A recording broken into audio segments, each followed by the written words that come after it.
I spent my entire life with Lu Yan, bore his children, yet he never gave me a wedding, not even on his deathbed. While going through his belongings, I found a photograph he always kept in his wallet and finally understood there had always been someone else in his heart. At 70, I took my own life with poison. My 2 sons watched indifferently as I struggled through my final moments in the sunshower. Once I drew my last breath, they had me cremated immediately, deeming me an ill omen. They didn't even keep my ashes, washing them down the crematorium drain while tossing my belongings outside like trash. When I opened my eyes again, I had returned to the day his cherished memory showed up at our doorstep with their child. As the father and his 2 sons kept accusing me of being heartless for refusing to take them in, I pulled out the divorce papers and walked out of that house for good, but to my surprise, after I left, they completely fell apart. It's because of you that my godmother is still lying in a hospital bed. I don't want someone as cold-hearted as you to be my mother. Brother, why are you still talking to that vicious woman? Dad's here. Hang up and come eat. The childish voice couldn't conceal the malice within. Listening to the dial tone, I stared at my reflection in the mirror for a long time before realizing I had been reborn. Returning to when I was 27, on the 3rd day Gu Chao showed up at my door with her daughter. Gu Chao was Lu Yan's unforgettable first love. She had left Beijing without a trace 7 years ago, yet 2 days ago, she reappeared before Lu Yan covered in scars and accompanied by her daughter. Lu Yan wanted to take her to the hospital, but she absolutely refused. Left with no other choice, he let her stay at our house without even consulting me. I was afraid of Lu Yan and felt sorry for the injured Gu Chao, so I kept quiet. But when I returned from handwashing Lu Yan's and our 2 sons' undergarments, I found Gu Chao sleeping in my marital bed with Lu Yan, and her daughter called me an idiot. I am the heiress of the Jiang Corporation, and Lu Yan is my husband who was raised in my family since childhood. While pregnant with me, my mother fell seriously ill. I was born prematurely and have had below-average intelligence since birth. When my mother was alive, she patiently taught me how to express myself. But Lu Yan never liked listening to me speak. The moment I opened my mouth, impatience would flash in his eyes. After that, I made an effort to stay silent around him. After my mother passed away, he became even more unwilling to hear me out. Over time, I lost all sense of how to communicate with him. When my emotions boiled over, I could only resort to screaming and shouting. That day, in a fit of rage, I frantically drove them out of the house. Lu Yan called me unreasonable and left with them. He still hasn't returned to this day, taking along our 2 children, Lu Qian and Lu Ziyu. Today marks the 7th wedding anniversary for Lu Yan and me. In my past life, I cooked a feast of their favorite dishes hoping to reconcile by inviting them home, but my son's cruel words made me stumble and crack my head in a daze. I never understood why the child I carried for 10 months and raised with devotion refused to call me mother, yet readily addressed a stranger as godmother after 3 days. Now I know rotten roots bear poisoned fruit. In my past life, I only discovered after Lu Yan's death that Gu Zhao was his first love, and even Gu Zhao's daughter was actually his child. Due to my unique circumstances, my mother always felt guilty toward me. After my father died in a car accident, she worried I'd be left vulnerable to predatory relatives after her passing, so she adopted Lu Yan from an orphanage, originally intending to find me an assistant. She changed her mind after witnessing Lu Yan's remarkable talents and decided to raise him as my child groom. My mother often told me that Lu Yan would become my husband, my only pillar of support, and encouraged me to spend time with him to nurture our bond. After that, I became Lu Yan's shadow. Lu Yan was exceptionally brilliant. He received a specialized elite education and joined the Jiang Corporation early to help his mother manage the business. Gu Zhao was his sweet little sister from the orphanage. After he joined the Jiang Corporation, he pulled some strings to specially recruit her as his secretary, right under my and my mother's noses. They started a secret affair. Lu Yan resented me for coming between him and Gu Zhao. I will never forget the look in his eyes when he was dying. He had always looked at me with cold indifference, but in that final gaze, even someone as slow-witted as I could feel the bone-chilling hatred. He said, "Jiangli, I had wanted to treat you like a sister, but you tore me away from my true love for years, made me unable to return home. Now that I'm dying, you deserve to burn in hell." At that time, I still didn't understand what he meant. After all, in my mind, we were husband and wife, so our true loves were each other, and our home was with one another. The truth didn't hit me until I found Gu Zhao's photo in his wallet. Until I was still reeling from his death when Gu Zhao kicked me out of our home, and until I discovered he'd left all our assets to his illegitimate daughter with Gu Zhao. It turned out he had always loved Gu Zhao. His revenge began the moment she left him. On his mother's deathbed, he married me to fulfill her dying wish, promising to take care of me for life. After that, he kept sweet-talking me into having more children, one after another, until I poured all my energy into raising them, with no time for anything else, let alone the family business. I had no idea when he changed the company's legal representative, nor when he transferred all the assets. After his death, I truly did, as he wished, take a walk through hell. But as for his claim that I broke him and Gu Zhao apart, I know nothing about it. Lu Yan is 2 years older than me. He was already helping our mother manage the company while I was still in school. I only met Gu Zhao by chance once when I went to see him. Back then, I thought Gu Zhao was even more clumsy than me. He managed to burn his own hand while making coffee for Lu Yan, and even tripped right into Lu Yan's arms while walking. I stopped tripping after I learned how to walk, and as for making coffee, my hands were perfectly steady when holding the cup. I just couldn't understand back then. Why was it that despite both of us being clumsy, Lu Yan would dote on Gu Zhao with such tenderness and care, yet treat me with nothing but impatience? I confided my doubts to Mother, convinced that Lu Yan probably disliked me just like everyone else did, too. Mother reassured me it wasn't true and told me not to overthink it, but after that day, I never saw Gu Zhao again, until she returned 3 days ago, when both hearts still yearn, rekindled flames are destined to burn. Leaves along the roadside were tossed wildly by the fierce wind. Under a gloomy sky lit by flashes of lightning and rumbles of thunder, gripping the steering wheel, I still felt a sense of unreality. As if in a daze, I instinctively touched my belly. If my memory served me right, I should be carrying Cece at this moment. In my past life, after my 3 children and I were driven from our home, Lu Qian and Lu Ziyu stayed with me for 2 years before they couldn't take it anymore and went back to their godmother, Gu Chao. Only my youngest daughter, Cece, remained by my side. I may not be the sharpest tool in the shed, but I refused to let anyone take what my mother left me. I approached numerous lawyers, but Lu Yan had already warned all the law firms before his death. None dared touch my case. When I sought help from out-of-town attorneys, they told me that as an illegitimate daughter, I had inheritance rights, but the case was nearly impossible to win. By the time I'd burned through most of the emergency fund my mother set aside for me, I still hadn't won the case. Without a home, my 3 children's education was at risk, with Beijing's exorbitant real estate prices and my limited savings, not to mention the high cost of education, I couldn't afford to stay. We relocated to a remote county town where I bought a house and settled down. Job opportunities were scarce in that small town. Being older and a single mother made it even harder to find work. After numerous rejections, I finally landed a waitressing job at a nightclub. Partly thanks to my decent looks, waitressing is seen as a lowly job in others' eyes, and in my 2 sons' eyes, that made me inferior too. Lu Qian and Lu Ziyu assumed I was working as a prostitute at the nightclub, and their disgust toward me grew even stronger. The contempt in their eyes was exactly the same as Lu Yan's. One day, I came home after my night shift only to find all 3 children missing. I was absolutely frantic with worry.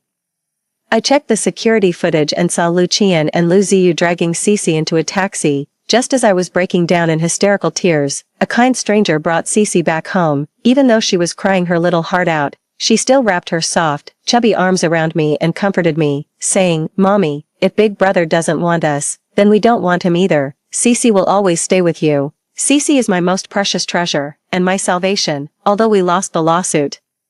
Public outrage over Lu Yan leaving all his assets to his illegitimate daughter ran high, severely impacting the Jiang Corporation's stock prices. To curry favor with Gu Zhao, Lu Qian and Lu Ziyu collaborated with him upon their return, smearing my reputation in the media. They accused me of being the other woman, claiming my mother used her influence to force Lu Yan into marrying me and tearing them apart. Lu Qian and Lu Ziyu even alleged that I earned money with my body at nightclubs, came home drunk to abuse them, and then displayed my scar-covered arms and chest in front of the cameras. No one would suspect a child of lying or falsely accusing their own mother like that. After this incident, everyone who had originally been on my side switched to Gu Zhao's camp, joining them in condemning me both online and offline. During that period, I was treated like a rat in the gutter. Everyone wanted me gone. Those people tracked down my home, spray-painted the door, and sent funeral wreaths along with various terrifying dolls. Even my daughter faced constant bullying and exclusion at school. During that period, I couldn't sleep night after night. My hands would tremble involuntarily. I'd experience random ringing in my ears, and tears would flow without warning. I couldn't find any meaning in living. There was one time I stood on the balcony. If Cece hadn't pulled me back, I might have actually jumped. The incident terrified Cece. Yet she seemed to mature overnight. She stayed by my side constantly, cooked for me, and when those people came to our home again, she learned to call the police. Like a mother hen protecting her chick, she shielded me behind her. Cece is my guardian angel. Holding the positive pregnancy test in my hand, I caressed my belly with tears of joy welling in my eyes. In my previous life, I didn't realize I was carrying Cece until a month later, after a few sweet words from Lu Yan. I agreed to let Gu Chao move into our villa with her daughter Songyu. While I was away, Songyu shattered the photoshopped wedding photo of Lu Yan and me. The rage sent me into spotting and nearly caused a miscarriage. Lu Yan not only refused to blame them, but actually accused me of making a mountain out of a molehill and picking on a child. I'll never forget the smug, malicious looks on the faces of Gu Chao and Songyu, mother and son, as I was thrown out of the room in my past life.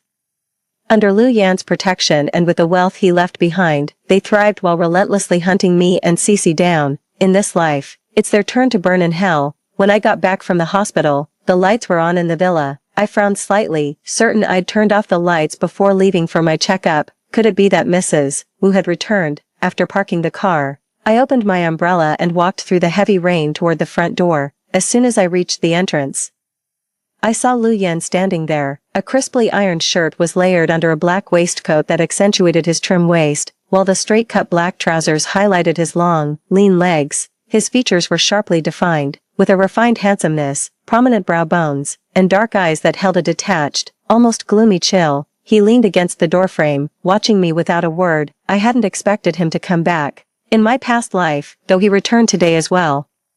It was only because I begged him to come back. The night my father had the car accident was also stormy with thunder and lightning, so after his death, I became especially terrified of thunder. Lu Yan agreed to come back on the condition that Gu Chao and Songyu move in, and I accepted. But in this life, I don't know why Lu Yan came back, and I don't want to know either. I averted my gaze, closed my umbrella, shook off the water droplets, and hung it up. Just as I was about to step past him into the villa, he grabbed my arm. "Where have you been?" His voice was flat, giving no hint of emotion. I couldn't be bothered to talk to him and tried to pull my hand away, but his grip was too tight. I looked up and rolled my eyes at him. "If you're not going to use your eyes, you might as well donate them." 3. In my past life, I never dared to be disrespectful in front of him. Not even until his death. I was always carefully trying to win his favor.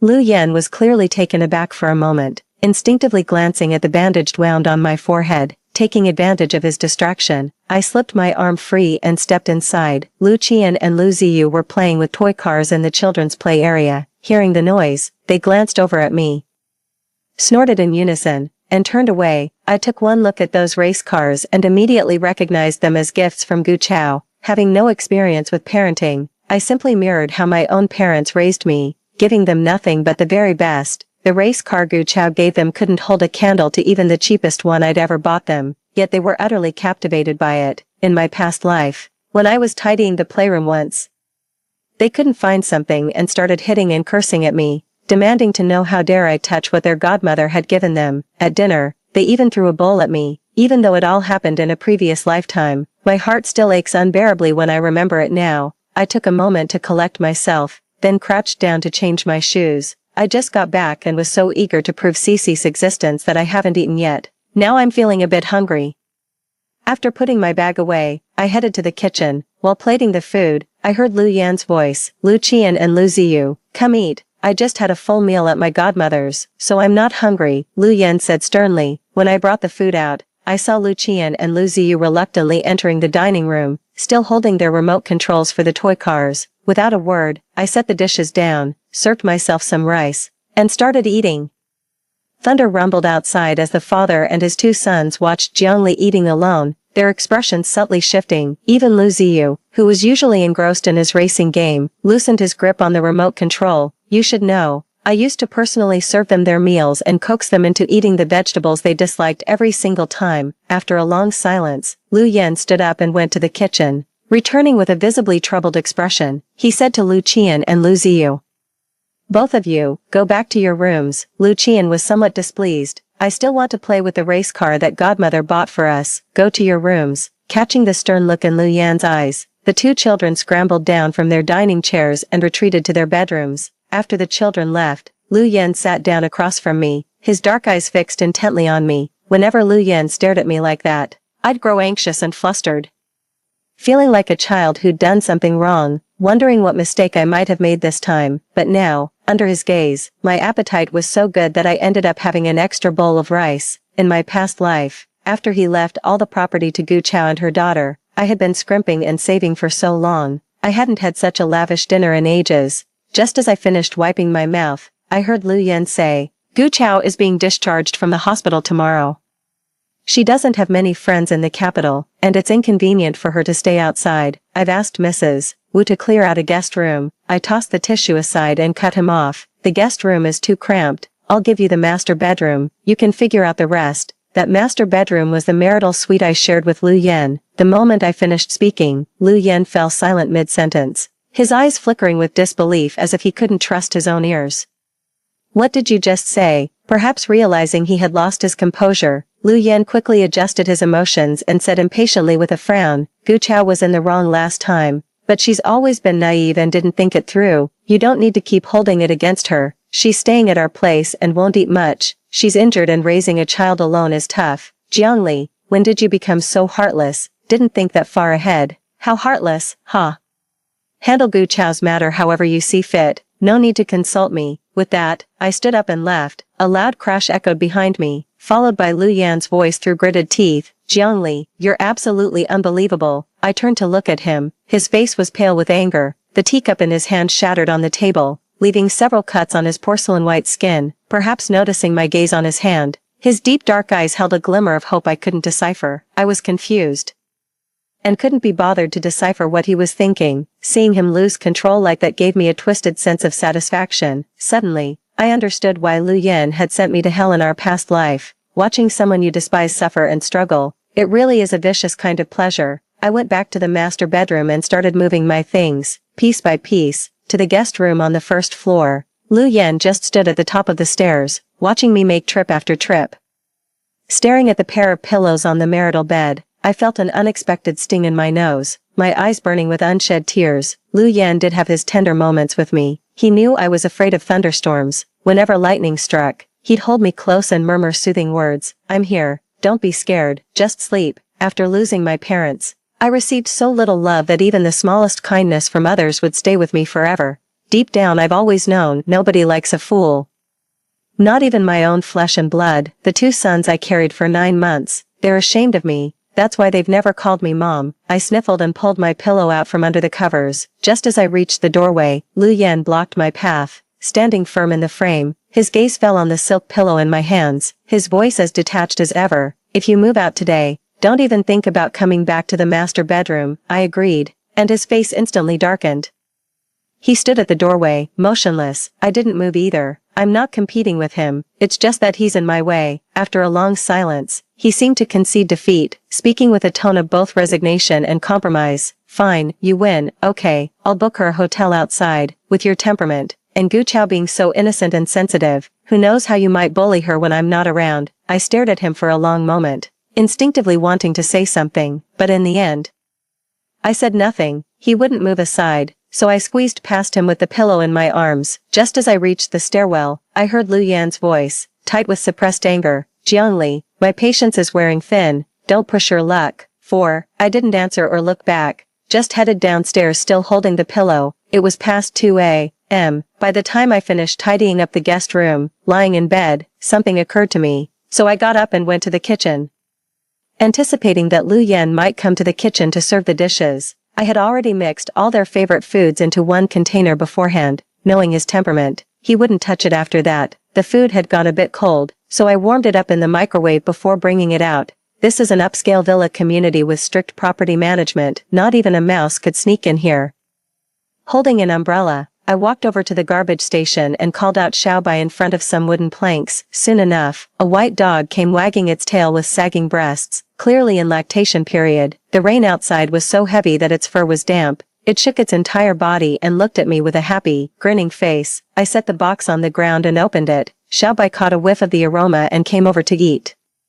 Rain drummed steadily on my umbrella as I watched Xiaobai happily eating, feeling a moment of inner peace. I've always loved dogs, but Lu Yan doesn't. Gu Chao prefers cats, so he does too. I brought up the idea of getting a dog twice, but he never agreed. After I got pregnant and had the baby, I never kept another pet. In my previous life, after Cece graduated and couldn't spend much time with me due to work, she bought me a little Pomeranian. Small dogs don't need frequent walks, so it wouldn't tire me out while still keeping me company. It stayed by my side for nearly 10 years, until Luziu threw it to its death. When Cece turned 40, she fell gravely ill. The doctors said she wouldn't last 3 years. Fearing I'd have no one to care for me after she was gone, she went to Lu Qian and Lu Ziyu. She threatened to expose how they had framed me years ago if they refused to support me, so everyone could see how these so-called entrepreneurs treated their own mother. That day, Lu Qian and Lu Ziyu stormed into our home in a rage. Xiao Ba sensed their hostility and barked at them a few times. In response, Lu Ziyu snatched up Xiao Ba and hurled him to the ground, killing him right before our eyes. Both Cece and I were terrified that day. After witnessing their cruelty firsthand, Cece never dared bring up them supporting me again. She just held me and wept, asking what would become of me after she died. Truth be told, I lost the will to live long ago. The only thing keeping me going is Cece. The year I turned 70, Cece passed away from illness. Lu Qian and Lu Ziyu, afraid of being shamed by the community, rushed back on the day of her burial. After handling Cece's funeral arrangements and having a full meal, I sat in the rocking chair in the yard, holding her favorite stuffed toy, basking in the sun. Once I felt warm enough, I took the sleeping pills I had saved up for so long and swallowed them all with cold water. My stomach twisted with a sharp, stabbing pain. Just as I closed my eyes, a sudden downpour broke out from the clear sky. Cece was always so worried about me catching a chill. Whenever the weather turned cold, she would bundle me up in layers. I was afraid she'd worry about me if I went down, so I struggled to climb back up, but it was just a rocking chair. No matter how hard I tried, I couldn't get up, as I lay sprawled on the ground in a sorry state. Lu Qian and Lu Ziyu walked through the rain under black umbrellas. I begged them, pleading for them to help me into the house. They remained unmoved by my pleas, just watching coldly as I struggled in the sun shower. The sun stung my eyes, the icy rain washed away my warmth, and all my thoughts were carried off by the wind. I snapped back to reality, wiped the tears from my face, and only after seeing Xiao Bai had eaten his fill did I head back. The next day, I woke up early, visited my parents first, then flew to Haishur and didn't return until evening. As soon as I reached the door, I could hear laughter and cheerful voices coming from inside the villa. Gu Chao wore a white dress with her hair styled in an elegant, feminine way, exuding a gentle and serene aura. Combined with the bandages of various sizes covering her body, she looked incredibly fragile, evoking an instinctive sense of pity in anyone who saw her. She was the first to notice me.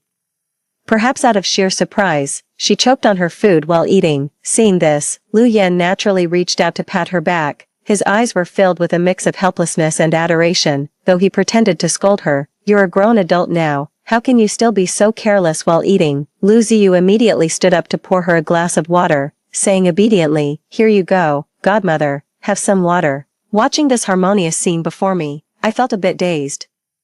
As if they were the real family. It's worth noting that Lu Qian and Lu Ziyu never even said thank you to me, let alone poured me water. As for Lu Yan, if I ever choked while eating, he would only look at me with disdain. After drinking water, Gu Chao glanced at me timidly, her eyes filled with caution. Noticing her gaze, everyone in the room turned to look at me. The cheerful chatter and laughter came to an abrupt halt. Lu Yan's gentle, doting expression froze into ice upon seeing me, his face instantly darkening. Those pitch-black eyes swept over my face before indifferently looking away, continuing to serve Gu Chao some soup. The two sons snorted coldly before turning away as well. Just when everyone was ignoring me, Gu Chao stood up and walked over to me, speaking softly, "Sister, you're back. Brother Yan made some dishes. Let's eat together." Her words sounded exactly like when you visit someone's home, happen to catch them during a meal, and the host says, "Why don't you join us for a bite?" Having grown up in an orphanage, Lu Yan naturally knew how to cook, but ever since he came to the Jiang family, he never cooked a single meal, let alone one for me. And now, the first meal he's made is for Gu Zhao.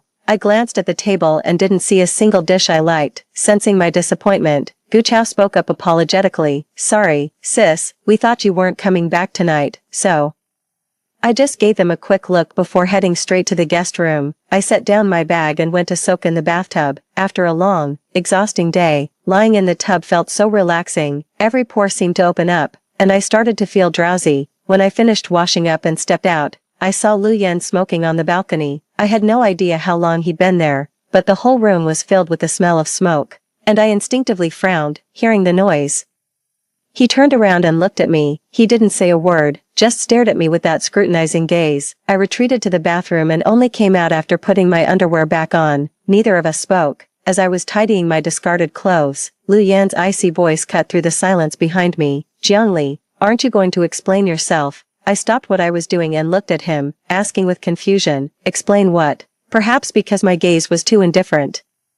His face, originally gloomy, stiffened for a moment as he looked at me. After a long pause, he finally spoke with some awkwardness. Come here. Ziyu and Qian almost missed school this morning. I let out a cold laugh and stared at him. So you're blaming me for not waking them up, not making them breakfast, and not taking them to school today. Before he could say another word, I continued, Lu Yan, there are children.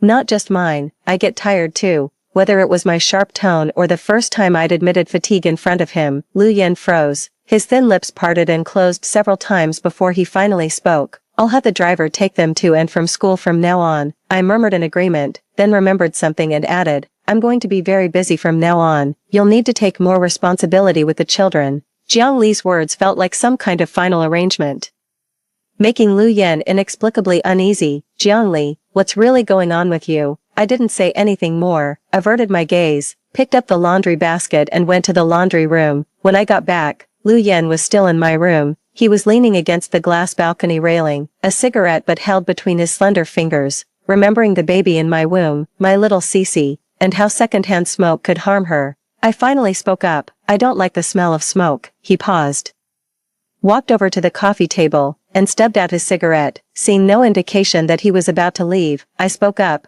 was there something else you needed? He studied me for a long moment before saying, I'm going on a business trip to Country J the day after tomorrow. The mention of Country J made me pause for a moment. In my previous life, he also went on a business trip to Country J, but 3 months later, that time, Gu Chao deliberately provoked me, and I lost control and slapped her several times, which Lu Yan witnessed. Furious, Lu Yan slapped me hard across the face before taking Gu Zhao and Song Yu to Country J for 2 whole months. They slept together overseas, and after returning, Lu Yan remained celibate for Gu Zhao's sake, cutting off all intimate contact with me. Fearing I might bully Gu Zhao again, he secretly bought them an apartment in the prime real estate of Beijing. I only found out about this after his death.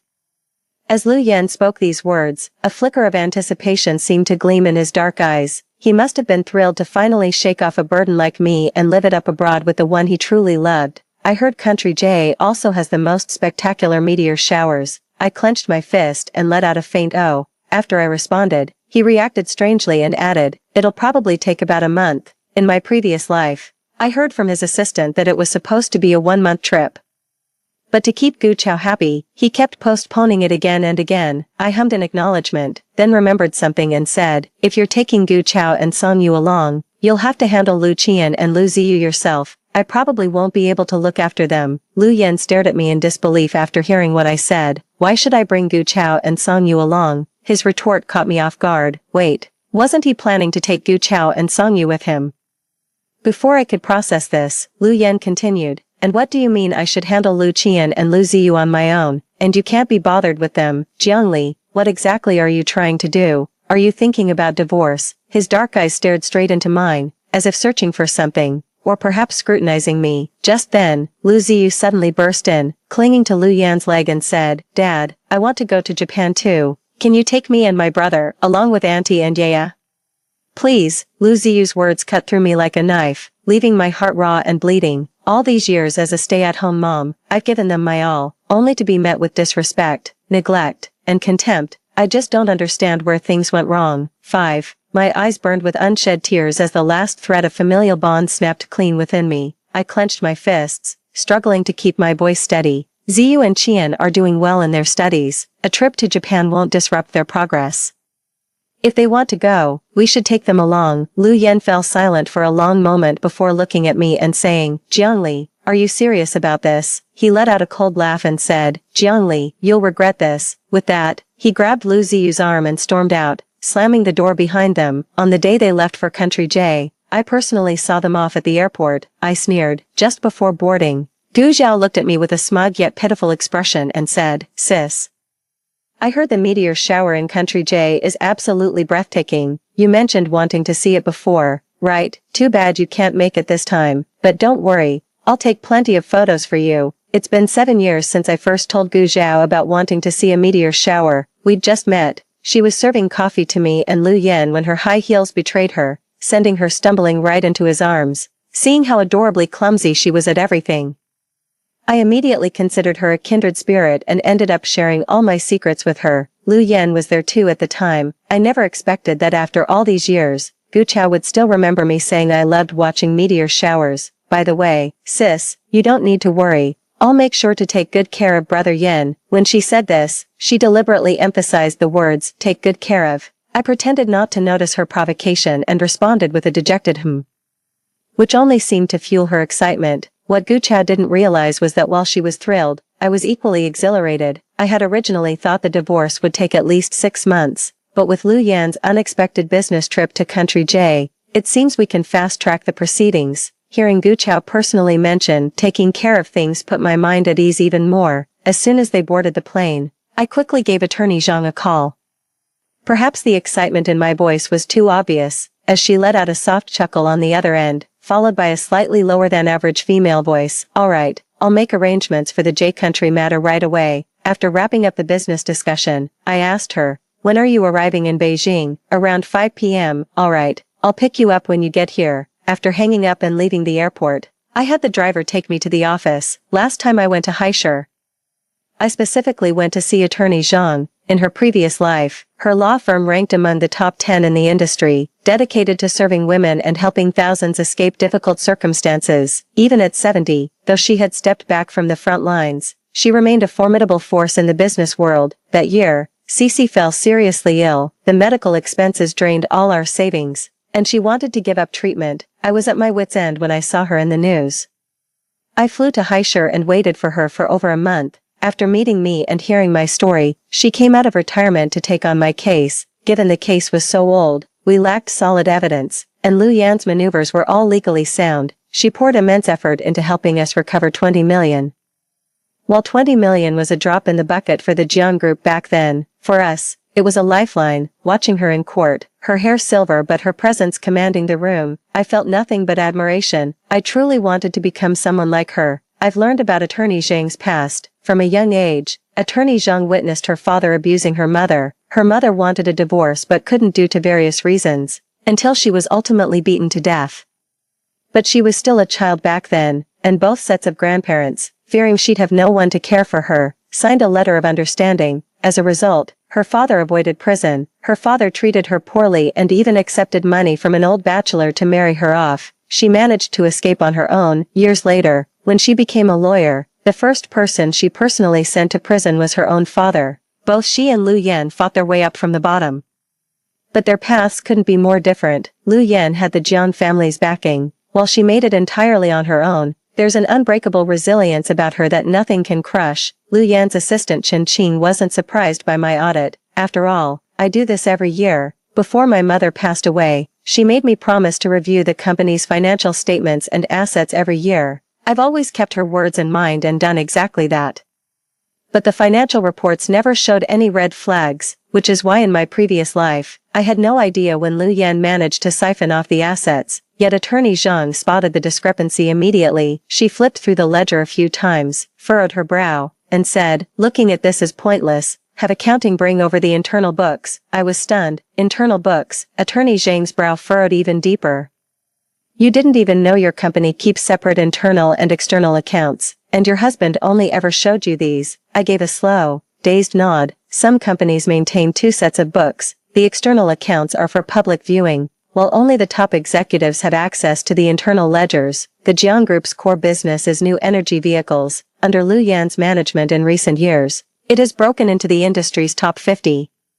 Even their external accounts show annual profits approaching 10 billion. When Chen Qing heard me request to see the internal accounts, he froze for a moment. His gaze shifted to Attorney Zhang, guarded and wary. Then I heard him say in a businesslike tone, Madam, you'll need Mr. Lu's authorization to access the internal accounts. He's currently in flight, but I'll notify him immediately upon landing. What? Are you suggesting that I, as chairman of the board, don't even have the authority to review the company's internal accounts? Chen Qing responded with unflappable composure. You certainly have the authority, madam, but the corporation, Before he could finish, I immediately called the CFO via intercom. It took nearly 2 weeks for attorney Zhang, his team, and me to complete the company's asset audit. Apart from the furious call Lu Yan made when I started investigating the internal accounts, he never contacted me again, on social media.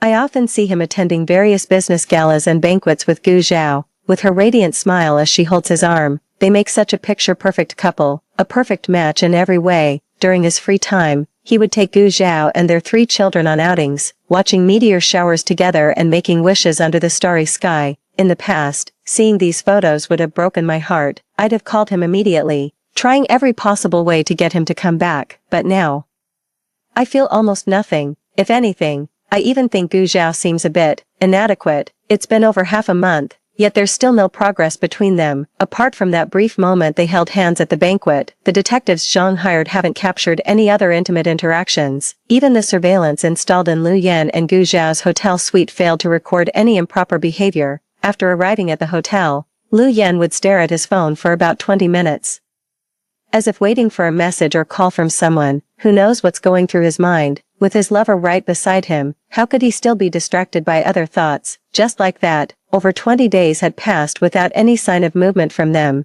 Just as I was getting desperate enough to consider some underhanded tactics, the two finally made progress. Gu Chao helped the completely drunk Lu Yan into his room. Zhang LV stared at the surveillance footage, fell silent for a long moment, then turned to me and said, "Maybe you should step aside to avoid any appearance of impropriety. It's never easy to witness someone you once loved. The sight would surely stir up complicated emotions." I shook my head, my eyes fixed on the 2 figures on the screen. The moment the hotel door clicked shut, Lu Yan pinned Gu Chao against it and captured his lips in a fierce kiss. On camera, Gu Chao visibly froze for a second before responding with equal fervor.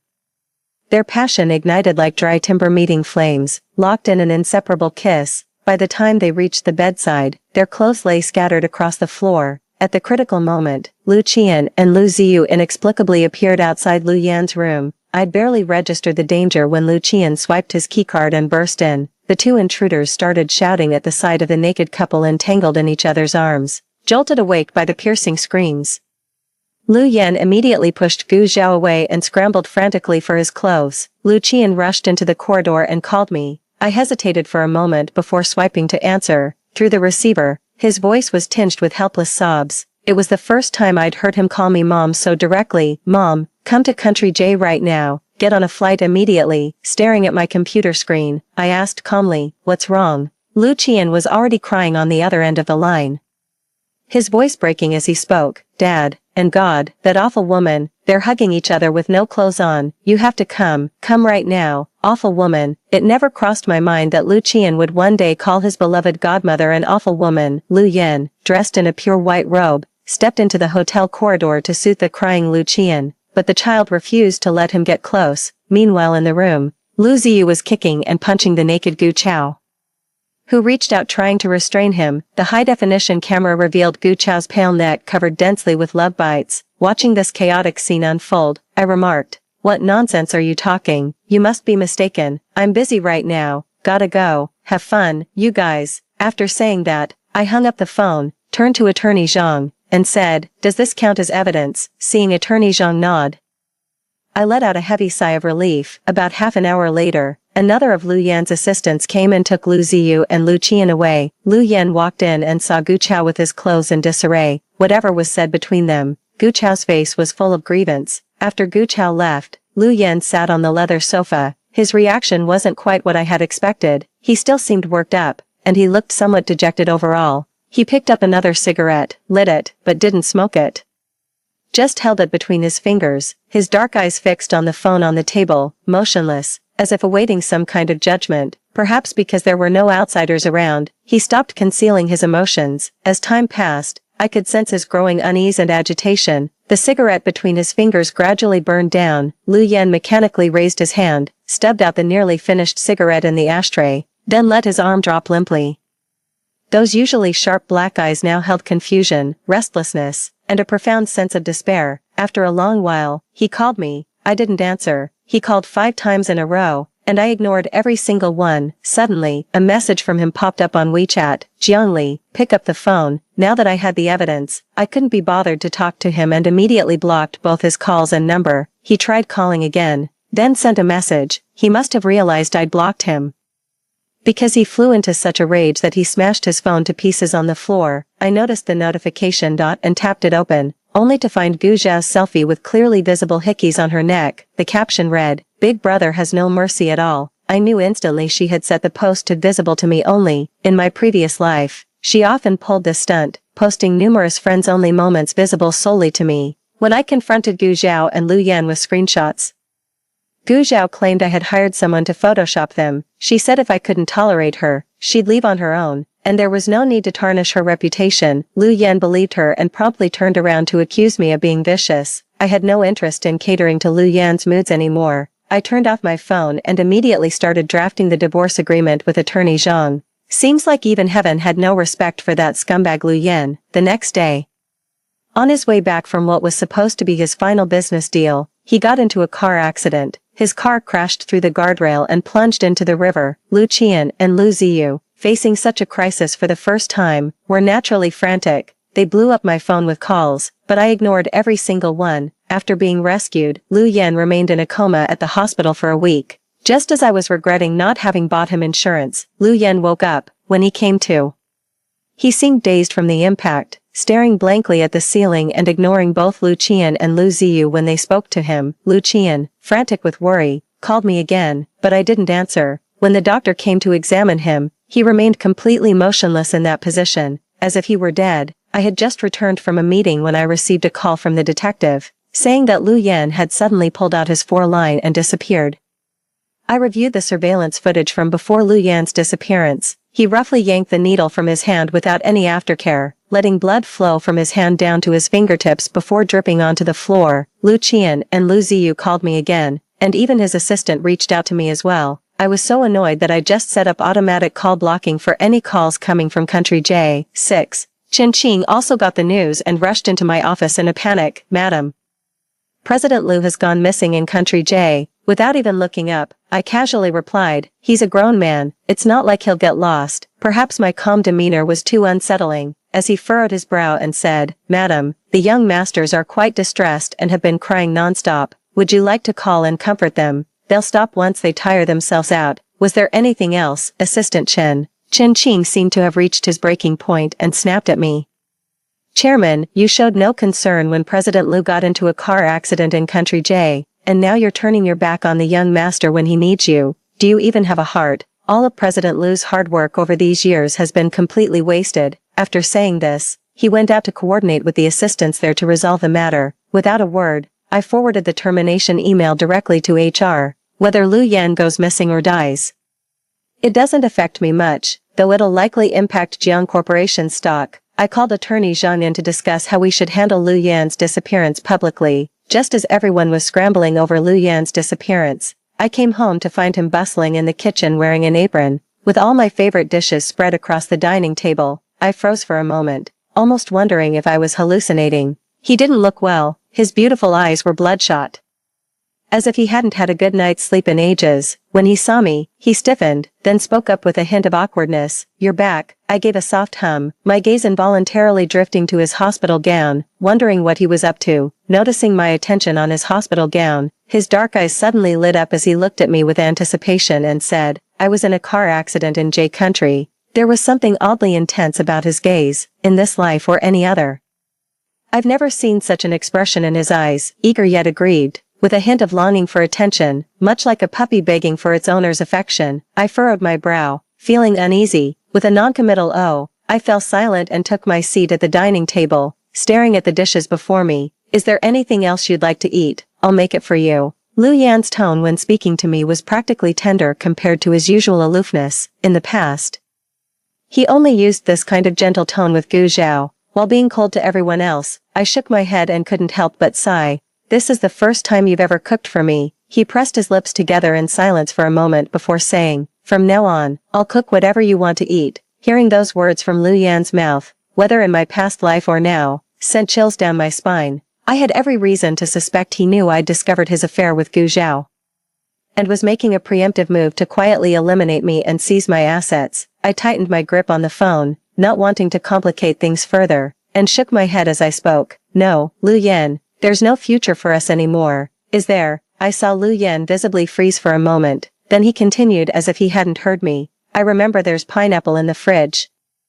I'll make you sweet and sour pork with pineapple. With that, he turned to leave. I couldn't understand why he was feigning ignorance, so I spoke without holding back. No matter how much you do, I won't eat it. It disgusts me. Lu Yan froze instantly, his handsome face turning deathly pale. He looked at me, his voice hoarse as he said, Ali, I'm not dirty. Lu Qian called me and said you were hugging Gu Chao while both of you were naked. I didn't, Ali, please listen to me, as Lu Yan spoke. He reached for my hand. I recoiled in disgust and said coldly, seeing the revulsion in my eyes. He froze in confusion. The silence was so profound you could hear a pin drop. We remained like that for a long time, me seated, him standing, until I broke the silence. Lu Yan, let's get a divorce. Ali, no, please, let's not end our marriage. I'm begging you. Lu Yan's voice was hoarse and pleading, tinged with a hint of desperation, desperate. It never crossed my mind that the word humble could ever be associated with Lu Yan, even back in his orphanage days. He carried himself with unyielding pride. I thought of the astronomical figures in the internal accounts, of Lu Yan's innate talent. A genius like him had every right to be proud, with no room for insecurity, let alone witnessing him act so subserviently before an enemy, someone he viewed as beneath contempt. His eyes reddened instantly, voice trembling with emotion as he choked out. Ali, I was a complete jerk. Hit me, curse at me, do whatever you want, just please don't leave me. I'm begging you, let's not get divorced. His anguish seemed genuine, yet I couldn't comprehend it. Marrying Gu Zhao was the very dream he'd spent his past life longing for. Lu Yan, I know the truth. You've always loved Gu Zhao. Don't you want to marry her properly and grow old together in the open? Something came to mind, and I spoke up again.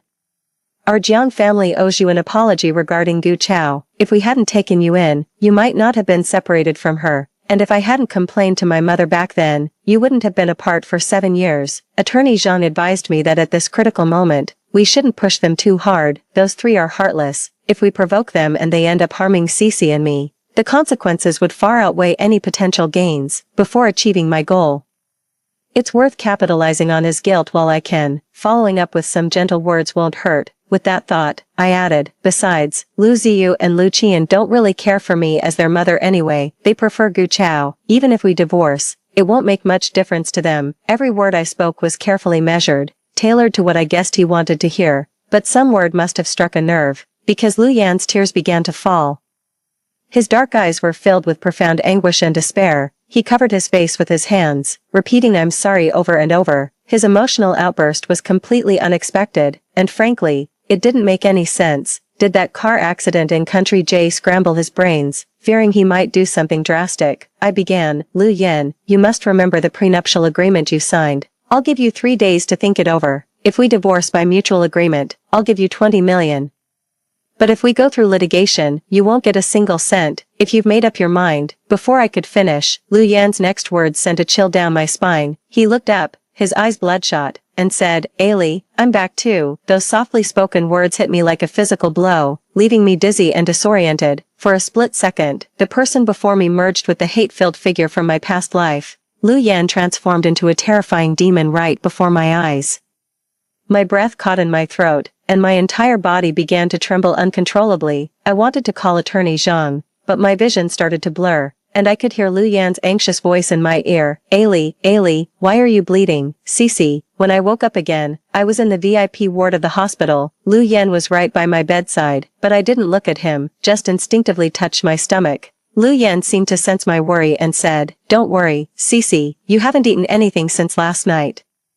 Have some porridge first. As he spoke, he handed me a bowl of tender minced pork congee. I pressed my lips together and didn't take it. He let out a soft sigh and said, You might not be hungry, but Cici still needs to eat, doesn't she? Hearing him mention Cici, I instinctively furrowed my brow and replied in an icy tone, Lu Yan, you have no right to speak her name. If only he'd left me even 1% of his fortune in our past life. Cici wouldn't have had to suffer through such hardships with me. I despise Lu Yan, and I despise myself even more. I loathe my own foolishness for failing to protect my family's legacy, watching helplessly as vultures picked our bones clean before being cast out of my own home. Lu Yan seemed to have all strength drained from him in an instant. His fingers trembled, nearly dropping the bowl as he rasped. The most worthless phrase in this world is "I'm sorry." I didn't react, so he continued. After I died in my previous life, I stayed by your side the whole time. Before he could finish, I sneered, "Heaven has been quite generous to you. Not only did it grant your dying wish, but it also let you witness it with your own eyes." Lu Yan, watching me get betrayed and abandoned by my own son, trampled under Gu Chao's heel, cyberbullied into severe depression, turned into a public enemy everyone wants gone, Cece being bullied and ostracized. Witnessing us being dragged into hell bit by bit, you must be feeling pretty pleased with yourself, aren't you? Lu Yan's face turned deathly pale, drowning in guilt, self-blame, and regret as he uttered in despair, "Ali, I didn't listen to what else he had to say," picked up my phone, and got out of bed. Lu Yan cautiously reached out to steady me, but I mercilessly slapped his hand away. "Get away from me, don't touch me." I went into the bathroom and texted attorney Zhang.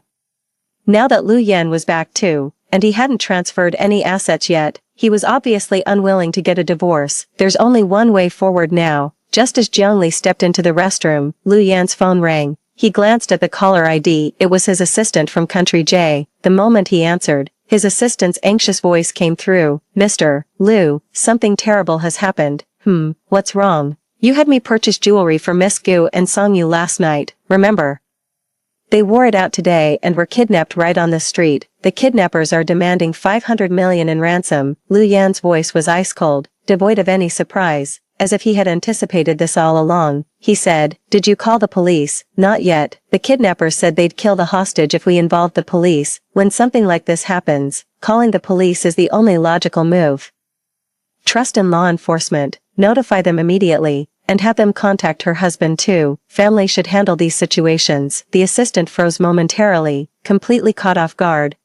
Any other questions?" After a brief pause, the voice on the other end said, "Understood, Mr. Lu." After hanging up, Lu Yan returned to find Jiangli missing, assuming she was still in the restroom. He settled by the hospital bedside and began ordering food for her.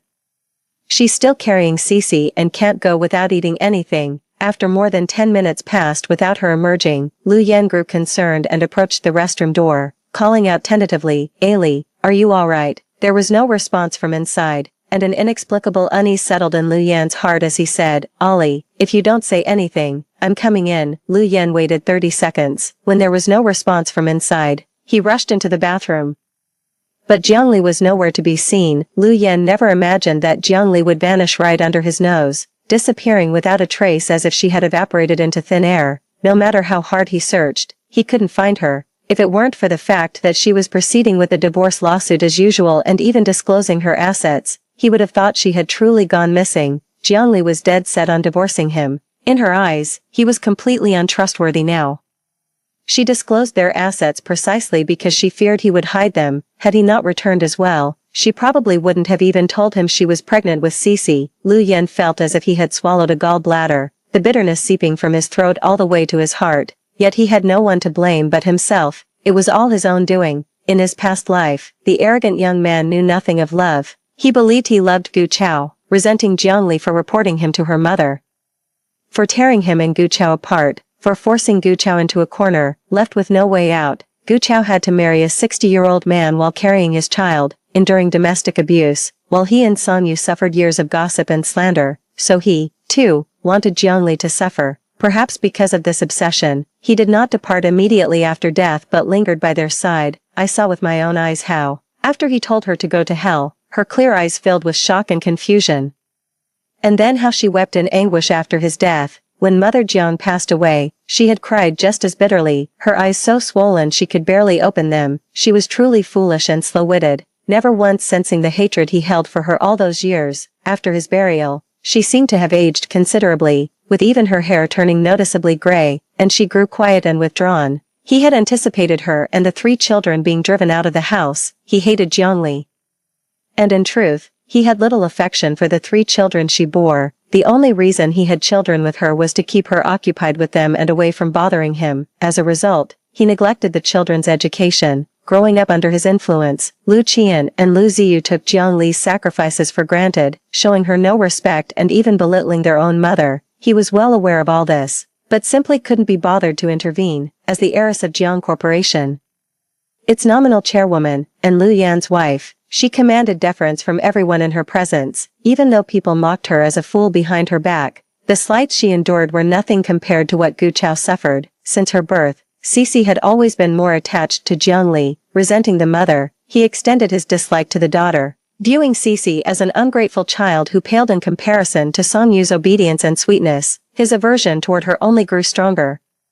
Perhaps Cece sensed his dislike for her and kept her distance as well. In fact, he left 2 wills, one bequeathing all his assets to his daughter with Gu Chao, Song Yu, and another stipulating that if the 3 children rejected Jiangli and wanted to return, they would receive 20% of the Jiang family's shares. He loathed Jiangli and wanted to witness her utter abandonment, to watch her gradually dragged into hell alone. Yet when he saw her driven from her home, losing lawsuit after lawsuit, unable to survive in the capital, he felt none of the satisfaction he had imagined. Even when she lost the lawsuit and secretly cried alone in a corner, he would feel a tightness in his chest, struggling to catch his breath. Jiangli had been raised in privilege since childhood and never placed much importance on material possessions. Her tears weren't for the lost assets, but for failing to protect what her mother had left her. He took advantage of her naivety, exploiting the fact that after her mother's death, she had no one to stand up for her. After Gu Chao claimed Song Yu was his child, he immediately began transferring assets. I pressed my lips together and remained silent. He thought that since Song Yu and Gu Chao had suffered so much, these assets could serve as compensation for the mother and daughter. But later, everything he had done came back to haunt him, striking him like a boomerang.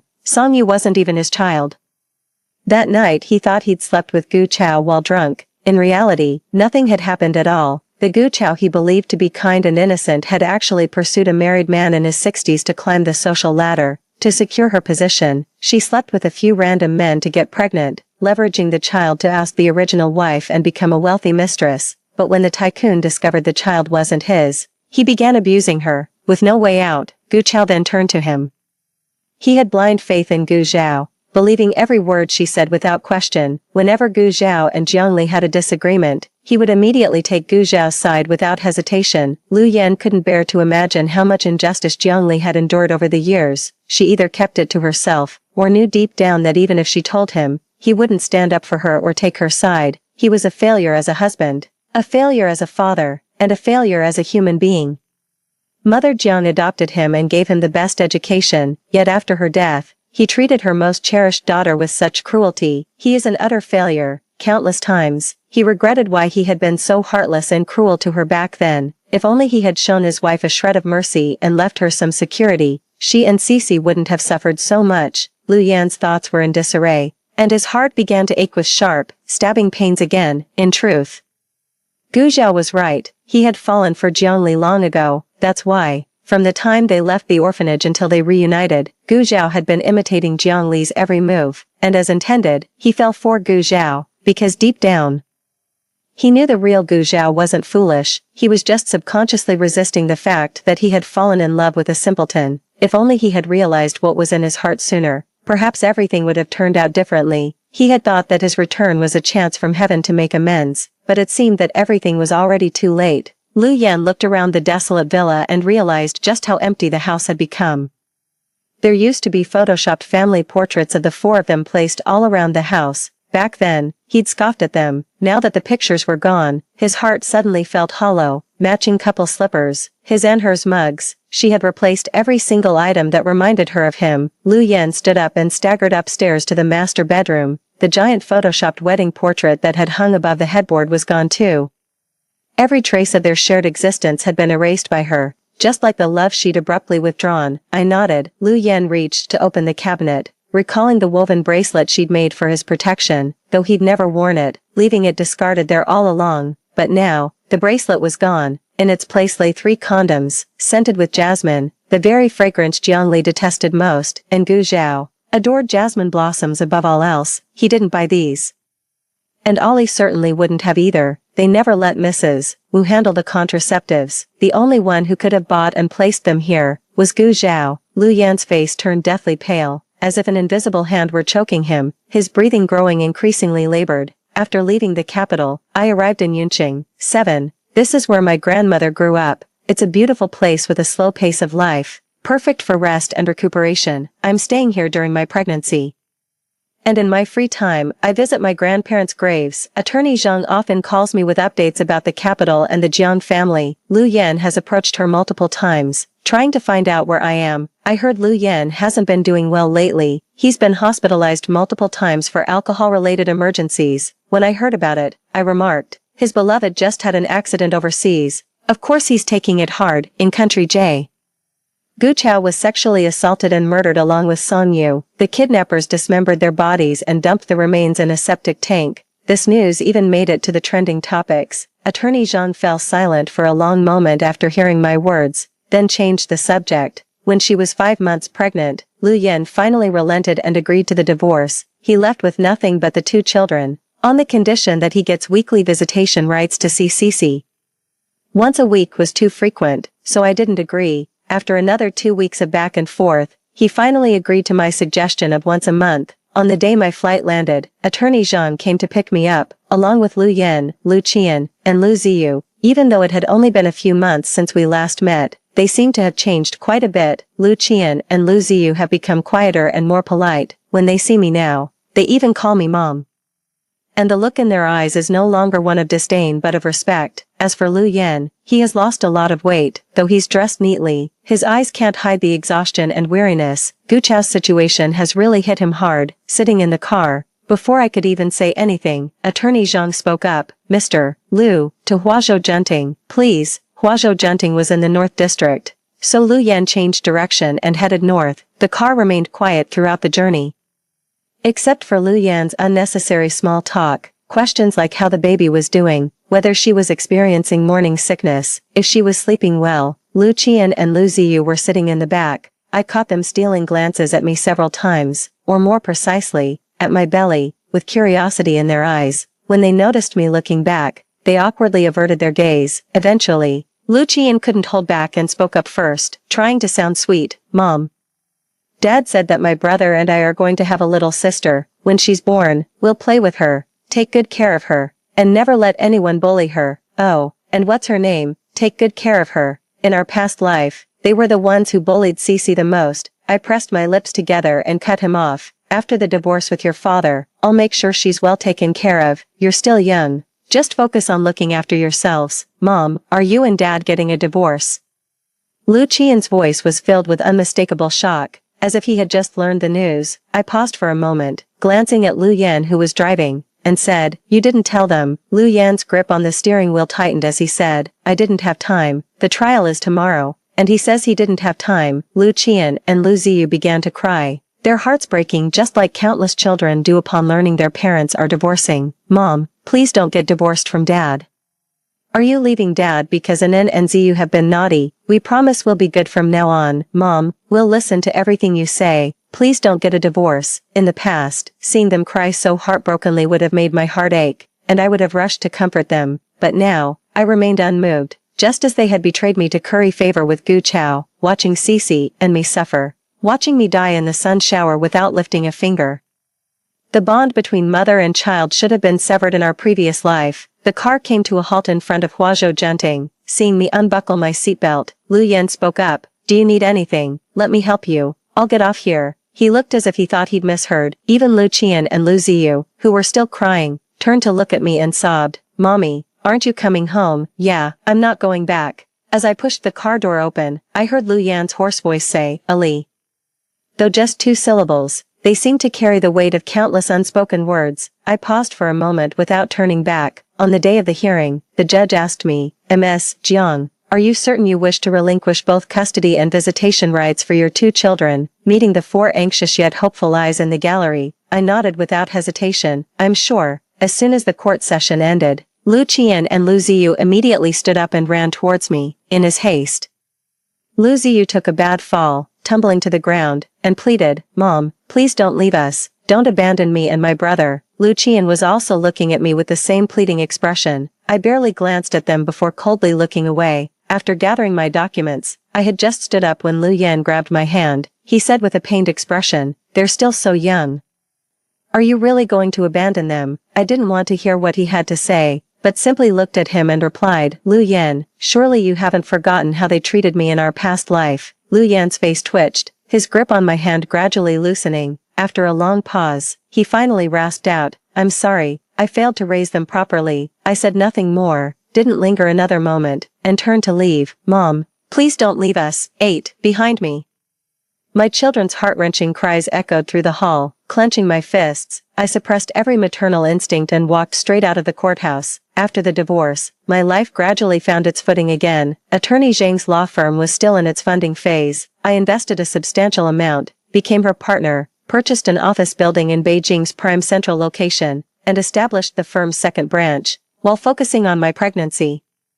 I enrolled in online courses taught by globally top-tier business PhDs and hired a professional manager to take over Lu Yan's position. Very few could match Lu Yan's innate talent. In less than 3 months since his departure, the Jiang Group's performance plummeted dramatically. Even their product updates began receiving widespread criticism in the market. For established companies like the Jiang Corporation, reputation is everything. I was so stressed I was losing hair and couldn't eat for days.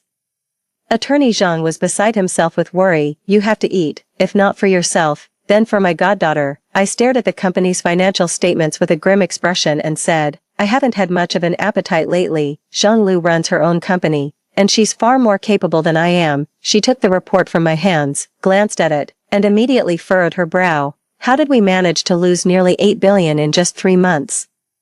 I pressed my lips together and stayed silent, but she clearly already knew. After a long pause, she finally spoke up. "If all else fails, why not ask your ex-husband to come back? He seems more than willing. Don't say no just yet. Leave professional matters to the professionals. After all this is yours now. He'd just be working for you. With me around, I'll keep an eye on the company's finances so he can't pull any tricks. Some men just need to be put in their place." He's the classic case of not knowing what he had until it was gone. Anyway, he still has feelings for you, and he's talented and capable. Forget about love and drama, money's what really matters. Just bring him on board, learn everything you can from him, and once you've got the hang of it, show him the door. Honestly, those business PhDs can't hold a candle to him. No one ever complains about having too much money. The successful ones just end up starting business schools or consulting firms. But at the end of the day, they're only teaching theory, generic stuff. Just like in education training, they've never really gotten their hands dirty across different industries, so what you learn from them is superficial, hardly applicable in real life. True knowledge comes from hands-on experience, practice, review, and reflection. We women shouldn't just learn to be independent, we must master the art of leveraging synergies. The whole world is ours to command. If I had an ex-husband like him, I'd squeeze every last drop of value out of that man. You don't love him anyway, nothing he does can hurt you now. Just kick him to the curb when he's no longer useful. Attorney Zhang's words really struck a chord with me. After 2 days of hesitation, I still ended up calling Lu Yan. I didn't beat around the bush, just laid out exactly what was on my mind. There was no response for a long while, but Lu Yan was no fool, having been reborn, with his capabilities. He was bound to fare just as well as he did at Jiang Corporation. "If you're not willing." "No, I am willing, Ollie. I truly am. I'll return tomorrow." Hearing the slight tremor in Lu Yan's voice through the receiver, I furrowed my brow and said, I sneered, "You should address me as Chairman Jiang." "Understood, Chairman Jiang. I'm currently 8 months pregnant, so I handle both my studies and company matters entirely online." On Lu Yan's first day back at the company, he established a dedicated short-form video division and began developing that sector. We both knew how big short-form video was going to be. I just never expected him to make his move this soon. I thought he'd go solo. In my mind, we were supposed to be locked in a battle to the end. It never crossed my mind that we could coexist peacefully after the divorce. But now, when I see him, my heart no longer races. I don't feel insecure or awkward anymore.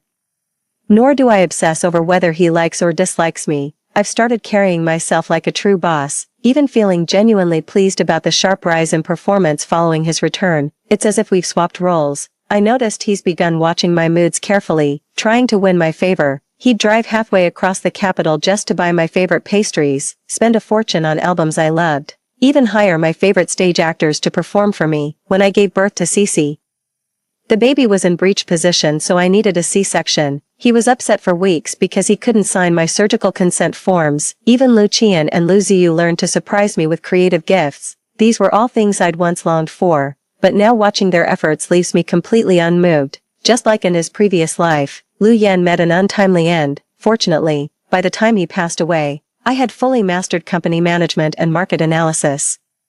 developing my own insights in the new energy sector. When I rushed to the hospital, he was gripping my hand tightly, calling my name again and again through the oxygen mask, his voice growing fainter with each utterance. Lu Qian and Lu Ziyu stood by the hospital bed, muffling their sobs with their hands as they wept uncontrollably. I looked at him and offered a polite, distant smile. You've been through so much these years. Now you can finally rest. His eyes met mine, struggling to form words that never came, only silent tears tracing paths down his temples. After Lu Yan's passing, I buried his ashes beside Gu Zhao and Song Yu. After Lu Yan's death, Lu Qian and Lu Ziyu seemed to mature overnight. On Mother's Day, they bought me so many gifts, and brought plenty for Cece too, more than my 2 hands could carry, having just lost their father. Perhaps they projected all their filial devotion onto me. Their eyes held a certain hopefulness as they gazed at the villa behind me. I knew they were hoping I'd invite them in for dinner. Pretending not to understand, I said, "It's getting late. You should head back now and be careful after dark." They left with disappointed looks, while I turned back toward the house carrying the gift box in my hand. As I passed the trash can by my front door, I tossed everything in my hands into it. No sooner had I thrown them away than I caught 2 figures in my peripheral vision. Turning around, I saw Lu Qian and Lu Ziyu standing there, each holding a clumsily knitted scarf, clearly handmade by them. They stared at the discarded gifts in the bin, then turned their equally heartbroken gazes toward me. I pressed my lips together, and after a long pause, said, "Since you've all seen this, let's not see each other again. I simply can't bring myself to like you. If anything, I find you repulsive." Their tears fell freely as they called me Mom with trembling lips, but I paid no mind and went inside, shutting the door behind me. They lingered by the door for a long while before finally walking away dejected. After that night, we never saw each other again. As for how they're doing, I'm not really sure. In any case, Cece and I are living very happily. Story 2. The day my brother died, his dropout notice also arrived at our home. My mother suffered a sudden heart attack, and my father was involved in a car accident on his way back. Meanwhile, Wenru, my brother's infatuated admirer, was carelessly boasting in a bar about a drama where 2 men fought over her. Carrying a fruit knife, I rushed into the bar, and the moment I stabbed at Wenru, time reversed. I returned to my 2nd year of high school, back when my brother was still the top student and the cool, handsome guy everyone admired. Nothing had yet happened, it was just a moment of dizziness. The chaotic noise of the bar turned into the sound of the school bell. My body still held the posture of wielding a knife, but what I had in my hand was a black pen, which was now poking into another student's uniform. It was Zhou Ji, the acknowledged bully of the school and one of Wenru's many admirers. On the day of the incident, for Wenru, he and a group of people cornered my brother in an alley and beat him. Eventually, my brother died from stab wounds inflicted by one of the thugs. The forensic report stated he was stabbed through the chest. Zhou Ji simply said afterward, "I didn't know he would bring a knife," and as the son of a high-ranking official, he managed to clear his name completely. He glanced down at the pen cap sticking into his uniform and then back at me, his expression unreadable. Just coldly, he asked, "What's the matter?" The images of my brother's body, my mother's cries, and my father, whom I never got to see one last time, pounded at my temples.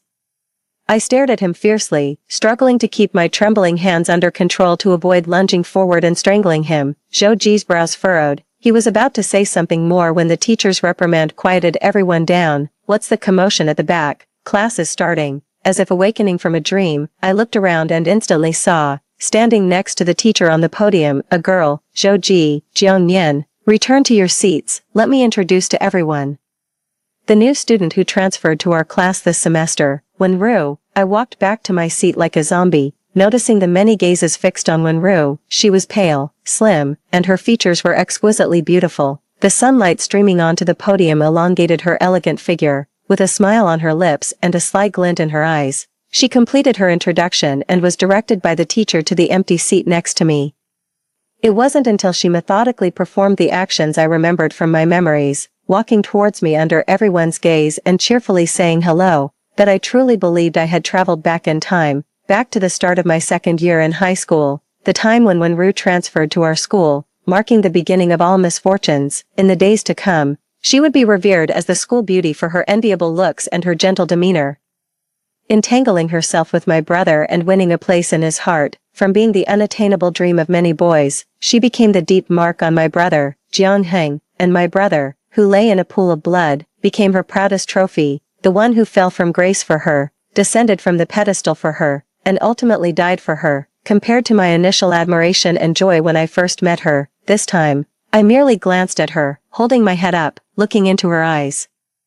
I gave a half smile. Please guide me well. Indeed, it was time to guide her properly. In the classroom, when Rue was fiddling with her bangs using a palm-sized mirror, while I stared out the window, lost in thought. I was originally the type of student who immersed myself in my studies, oblivious to everything else. Even though Jian Heng's grades were excellent, I always left him behind, returning to my second year. I only needed a glance to reinforce what the teacher was explaining. For that reason, when I first learned that Jian Heng had started dating, I was merely curious and gossiped a bit without making a big deal out of it. After all, it was the typical pairing of the most attractive boy and girl at school, which was hardly controversial. Even when he picked up smoking and drinking from when Rue and his grades began to decline, I inwardly scoffed at the idea of love turning someone's brain to mush. Thinking it would not end well, prophetically, Jian Heng died. On our 18th birthday, my mother mentioned that he was born just a minute before I was. That day, he made his last phone call to me. He said he had waited in line for an hour to buy my favorite Kolomi series cupcake. By the time I arrived at the scene, Jian Heng's body had already been taken away. In that alley, apart from the toppled cupcake, there was also a bunch of Star of Bethlehem flowers, trampled and dirty. Those were my favorite flowers in this world.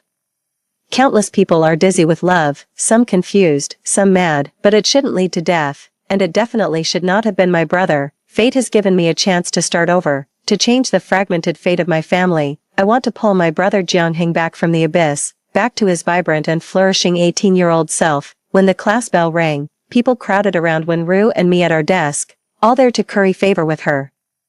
I was squeezed between Wenru and her adoring fans. Zhou Ji, in particular, leaned over my desk, reached across me to tap on Wenru's desk, and said in what he thought was a cool, casual manner, "Shall we have lunch together?" I couldn't help but roll my eyes at his slickness, silently cursing idiot in my heart. The next second, Zhou Ji's cold gaze landed on my face. I didn't bother to ponder what he thought after seeing my eye roll, nor did I care if I had offended him. I had more important things to do. I stood up, forcefully made my way through the crowd, and headed towards the neighboring class where Jian Heng was. Standing at the doorway of Class 1, I constantly shifted my gaze searching for Jian Heng. Suddenly, a familiar, cool voice came from behind me, looking for me. Turning around, I saw Jian Heng holding a water bottle. Lazily raising an eyebrow, I had never looked at him so intently before. This Jian Heng was alive, his short-sleeved school uniform wrapped tightly around his growing frame, the top two buttons neatly fastened, leading up to his prominent Adam's apple and sharp jawline, his silhouette cast by the sunlight completely enveloping me. Seeing that I remained silent, he frowned and waved his hand in front of my face. "What's wrong?" My eyes watered, and I quickly rubbed them before looking up again. Tears streaming down my face. "Brother." I suppressed the urge to hug him, opened my mouth, but my throat was so tight I couldn't speak. Jian Heng, shocked, hesitated for a moment before wiping my tears away with his cool fingertips. He then changed to a gentle, serious tone. "Tell me, what happened?" I grinned, an uglier expression than crying, and managed to choke out, "It's nothing. Let's go home early tonight. I miss Mom and Dad." Jian Heng laughed. "What are you, in kindergarten? You still haven't grown up." Then, he put one arm around me comfortingly. "All right, we'll leave right after school." After making sure there was nothing unusual with Jian Heng, I felt a huge relief and briefly spoke with him before turning to head back to class. However, as I turned around, when Ru came up with a smile, "Deskmate, I was actually hoping you could accompany me to the office." She hung on to my arm affectionately, winking at Jian Heng behind me. "Is this your boyfriend? He's so handsome. Can you bring me along to play next time?" I glanced back at Jian Heng. He frowned and looked at me with a puzzled expression, clearly shocked by the term boyfriend. I gave him a smile, turned my head, and said expressionlessly to Wenru, "No, you can't. My brother doesn't like girls who are too overpowering." As soon as I finished speaking, Wenru's expression turned as if she was constipated. She bowed her head almost imperceptibly and sniffed herself to check for any odd smells. After confirming that there was no strange odor on her, she curled her lips, her expression cooled, but her words still showed a hint of weakness. "Jian Yen, today is my first day at this school, and I hope we can get along well. If I have offended you in any way, please tell me directly instead of attacking me for no reason." Her expression was sincere, her words polite. and her demeanor neither servile nor overbearing, like a delicate white lotus shivering in the cold wind but still standing firm. I mimicked her demeanor with a sincere face and said, "Ah, what did I attack you for? You really do have a strong scent." I even winked at Jiangheng. "Brother, didn't you smell it?" Caught off guard, Jiangheng glanced at me helplessly and played along. It does seem a bit, right? It's exactly like the scent of the aged green tea we have in the corner of our home." I looked at her with a grin. When Ru's face turned extremely ugly, tears even welled up in her eyes, and the light in her eyes when she looked at Jiangheng faded. Her cheeks flushed. She turned around and rushed back into the classroom, watching her retreating figure. I snorted coldly, unexpectedly receiving a light knock on the head from Jiangheng. He looked at me with a slightly critical expression, asking, "Why are you being so harsh with the new girl?" I took his words as instinctively protecting Wenru. Flashbacks of previous incidents triggered a wave of disgust in my mind, and my tone grew harsher. "What's the matter?" Feeling pity for her. "Then why did you just play along with me? If you feel sorry, go comfort her." Jiangheng's face showed surprise and confusion once again. After a moment, his expression darkened, and his voice lowered. "You're acting strange today. That girl's perfume was indeed a bit pungent. I was just stating the truth. If you feel wronged, tell me. But if you keep lashing out for no reason, then suit yourself." After speaking, Jiangheng turned to head back to class, adjusting my breathing. Just before the bell rang, I called out to his retreating figure, "I just don't like her, and if you end up liking her, then you are not my brother anymore." I returned to the classroom, dispirited, since I can remember. Jiangheng and I rarely had such confrontational conversations. I was also aware that attacking Wenru relentlessly in front of Jiangheng was not the best strategy, especially since I was the only one who could see the whole picture. Originally, it was I who had pushed Wenru towards Jiangheng. When she first asked if she could join us in the future, I didn't hesitate to welcome her. From then on, she joined us for school, lunch, and day after day. The way Wenru looked at my brother grew stickier. She even started handling love letters from other girls for him, reading them to him in a sugary voice, watching his ears turn red, and occasionally saying something subtly flirtatious. Their outings on weekends became more frequent, and my brother's academic ranking started to slip, while I devoted myself entirely to my studies, thinking, let them be. As long as I performed well, the rewards from my parents would be greater. Back then, how could I have imagined this outcome? The bell for class rang. It was time for physical education, and the classroom was slowly emptying. I was about to grab a test paper and head to the sports field when I noticed someone sitting at my desk. Zhou was idly flipping through my test paper, oblivious to my approach until I was right in front of him, and still, he didn't even lift his head. I reached out, pulled the test paper from his hands, and uttered coldly, "Stand up." Only then did Zhou look up at me, his eyes filled with mockery. The top student, so aloof. I ignored him and repeated, "Stand up." Zhou, now even less inclined to get up, leaned back, pressing against my backpack and laughed heartily. "I heard you're quite capable," even made the new student cry. "Is this how you want to get my attention?" I watched him silently for 2 seconds and then smiled. Yes, I actually enjoy seeing her cry. And even more when her sycophants start snapping at others in haste. Is there a kind of thrill in watching lowly creatures? Zhou expression suddenly turned cold as frost covered his face. He stood up abruptly, gripping my chin tightly, his hand exerting force. He stared at me, sizing me up with a strange look, and then, with a complex smile, he said, "Jian Nian, it seems we weren't close enough before. I think, from now on, we should really get to know each other better." The next second, his hand was sliced by the utility knife I had grabbed from the table, causing him to release his grip in pain. I pushed him hard, making him fall back onto the chair, and looked down at him. "Sorry, I don't deal with idiots." Then, I picked up the test paper, took a pen from my pocket, and walked away. During the physical education class, I could feel Zhou's sincerity in wanting to get to know me anew. Despite his injured hand, he was still imposing on the basketball court. Ignoring his occasional cold glares, I focused solely on figuring out the solution to the last and most challenging problem on the test paper. However, the basketballs frequently flying my way forced me to pay attention to the court. The last time, after scanning my surroundings, I subtly adjusted my position under the guise of tying my shoelaces. Zhou's basketball flew towards me in a perfect parabolic trajectory, which I narrowly dodged by tilting my head. The next moment, a dull thud of the basketball hitting flesh, followed by a piercing scream, came from behind me. Several small groups of girls rushed to the source behind me, while the boys halted their running to look in my direction. The source of the scream, Wenru, was now holding her face, sobbing quietly. Almost the entire class gathered around, busy comforting the injured delicate flower. Only Zhou stood a few steps away from the crowd, silently watching me, seeing that I was also looking at him. He moved his lips, clearly forming the words, intentional. The girls had already started to vehemently take Wenru's side. Which idiot threw the basketball? To fly this far is insane, should try for the NBA with that skill. It was definitely Zhou. I saw him deliberately throw the basketball this way. Meanwhile, the boys, still somewhat defensive of their big brother, deliberately changed the subject. Let's not talk about that now, let's get Wenru to the nurse's office.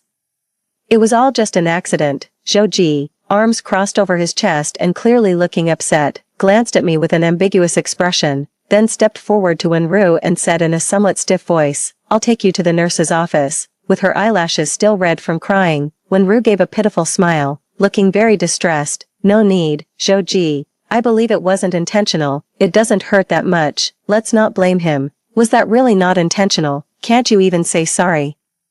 Exactly, just a moment ago he was sweet-talking someone else, and now he's putting on airs. The phrase "it wasn't intentional" ignited a flurry of gossip among the girls, each remark hitting Zhou like a stab in the spine. Finally, a furious "shut up" from Zhou silenced everyone in the room. Wenru, startled, widened her eyes, not understanding his reaction. Zhou, cold as ice, simply ignored Wenru, bent down to pick up the basketball from the ground, and turned back to the court.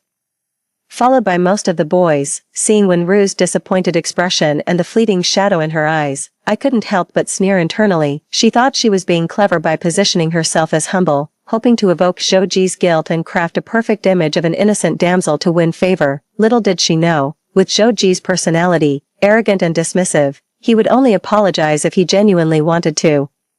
Being morally coerced into apologizing was not something he would willingly do. His kindness towards women was merely an instinctive behavior of a male. If pushed into a corner, he would only grow tired and rebellious, just a typical proud and stubborn man. Wenru, failing to receive the apology and affection from Zhou, decided not to pretend anymore. She swiftly stood up, appearing unbothered, and stared thoughtfully in Zhou's direction, pondering something. After school, as I was packing my bag, Jianheng was already waiting at the door of our class. He leaned casually at the door, attracting attention from many. Despite his cool demeanor, Jianheng didn't possess a domineering aura. He relaxed his brows, smiled softly, and waved at me to come over. I slung my backpack over one shoulder and took one last glance at Wenru's empty seat before heading out. Outside, Jianheng seemed in no rush to leave.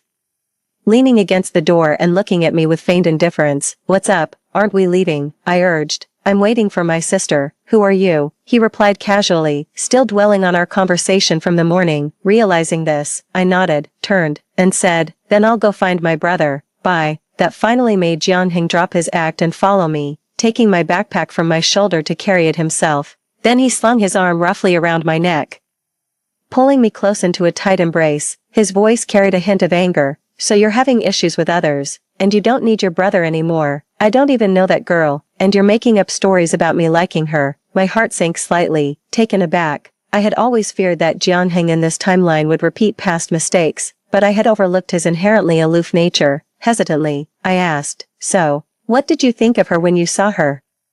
He seemed even more exasperated but answered obligingly, "Just an ordinary girl." His expression was sincere, showing no deceit. Wenru was far from ordinary, but Jianheng was never one to judge by appearances, having been approached by many women, including beauties, throughout his life. His calling someone ordinary meant that, for now, Wenru had made no significant impression on him. Relieved by his response, I relaxed completely, linking his arm.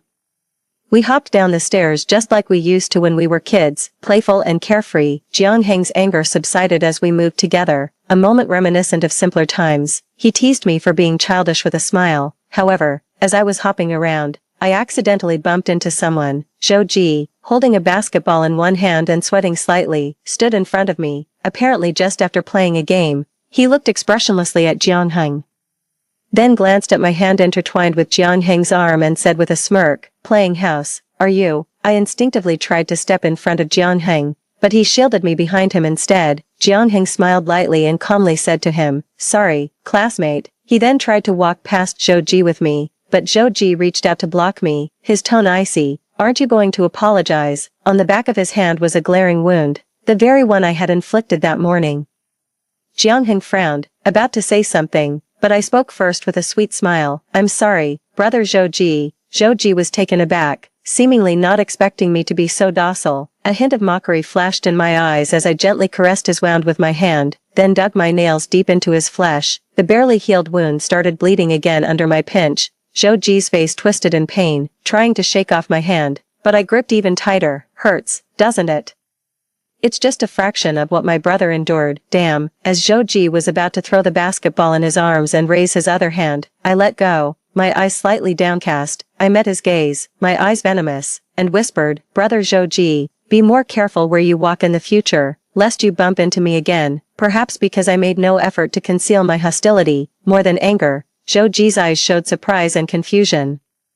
He couldn't understand why someone who had always been quiet, buried in her studies and hardly ever spoken in 2 years, harbored such intense resentment against him. I stopped looking at him and let Jianheng pull me away. Those actions were subtle, and Jianheng didn't notice anything unusual, only turned his head slightly in dissatisfaction. Why do you call everyone brother? Humming a tune. I felt cheerful and did not respond. Outside the school, near a nearby alley, I could distinctly hear some unusual noises emanating from it, cries, curses, and the clear sound of slaps. I frowned, sensing something was wrong. Jianheng and I exchanged glances, and he told me to stay put while he walked into the alley alone. How could I possibly obey? I followed him. The alley was long and narrow, its walls connected to many old, dilapidated standalone residential buildings. Following the noises, the sounds of laughter and crying grew louder. Finally, in the yard of an abandoned 2-story building, I saw Wenru squatting on the ground, crying, surrounded by several rowdy girls. Wenru's hair was disheveled, her face tear-streaked. The leader of the girls poured a can of soda over her head, the beverage dripping continuously through her hair. Her school uniform, shortened deliberately, soaked and clinging tightly to her body, revealing her shapely figure.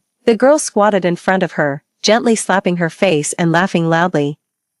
What are you doing? Jianheng couldn't just stand by. He picked up a short steel pipe covered in cement from the ground and said calmly, I've already called the police, they'll be here any minute. Wenru, like a drowning person clutching at a straw, staggered into Jianheng's arms and clung tightly to his waist, her face rubbing against his chest as she cried, like a frightened little rabbit. The girls, initially very arrogant, had their bluster significantly dampened. They looked anxious, repeatedly peering towards the corner of the alley, but it seems necessary under the circumstances. It seemed that she was genuinely afraid that the police would come. At last, the leader, a tough-looking older woman, pointed at Wenru and said gruffly, You're lucky this time, don't let me catch you again. After saying that, she hurriedly left with her group of followers. I stood behind Jianheng, watching this act of bullying with an expressionless face, as I quietly watched the leader.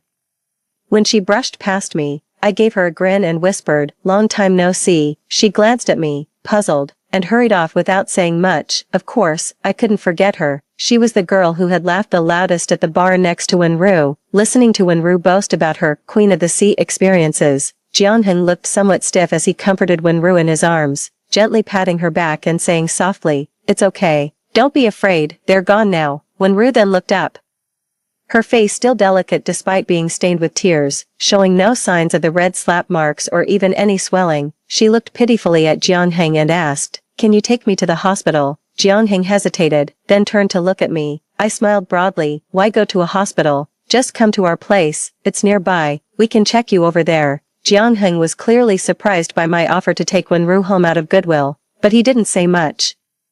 Just as he didn't when he had rushed in like a hero earlier. Protecting the vulnerable is a natural duty for him, my brother. He could fulfill my minor requests, but interfering with his rescues would only lead him to be increasingly disappointed in me. As it turned out, even if I kept my distance from Wenru in this timeline, she would still go to great lengths to design a chance meeting to get close to Jianheng. Along the way, Wenru clung to Jianheng as if boneless, either tripping over stones or taking dramatic falls on flat concrete. She occasionally let out sharp cries of pain, as if she was genuinely unable to walk. Finally, I stopped and said to her, You seem very uncomfortable walking, how about I carry you? I asked seriously, with no hint of impatience. Wenru looked awkwardly at Jianheng, expecting him to have offered, not me. Before she could respond, I had already turned around and bent down to crouch in front of her. Before I could fully sweat down, Jiangheng grabbed the back of my school uniform and pulled me between him and Wenru, then pointed to a nearby medical supply store and said nonchalantly, "If you can't walk properly, we could buy a wheelchair there." Wenru was even more embarrassed and shook her head repeatedly, insisting she could walk fine. I was slightly surprised. I certainly didn't really want to carry Wenru. My earlier offer was just to make her lower her guard. After the confrontation earlier, her impression of me probably wasn't too good, but why would Jiangheng say something so harsh to a girl who had just been bullied? Before I could think further, I realized we had slowly arrived at the entrance of my residential building. I stopped, turned to Jiangheng, and said, "Bro, you go ahead with her. I'm going to the convenience store to pick up some things." Jiangheng asked, "What are you buying?" I casually replied, "We seem to be out of band-aids and alcohol at home." Without suspicion, Jiangheng nodded and walked away with Wenru. I watched as their figures disappeared around the corner, then turned and entered a large digital mall. I headed straight for a well-stocked shop and got straight to the point. I need to buy a smart voice recorder, one with good battery life and remote control via mobile phone. The voice recorder was more expensive than I expected, but it seemed necessary under the circumstances. The device looks more like a mini, slim version of a smartphone. After the transaction was successful, I hurried to the convenience store to buy some alcohol and band-aids. Having done all that, I stood at my front door and rang the doorbell. There are surveillance cameras in the classroom, and it's easy to attract attention outside of school. If I wanted to safely and securely place the recording pen in Wenru's backpack, it had to be done at my home. Only Wenru was in the living room. After Jiangheng placed a medical kit and a glass of water on the coffee table, he went into his room. Wenru seemed a bit disappointed, but when she saw me return, she quickly rearranged her expression. I sat down next to her, smiling warmly. "I said some harsh things to you this morning. I'm sorry." Hearing this, she touched her hair near her ears and smiled tolerantly. "It's okay. I understand how you feel.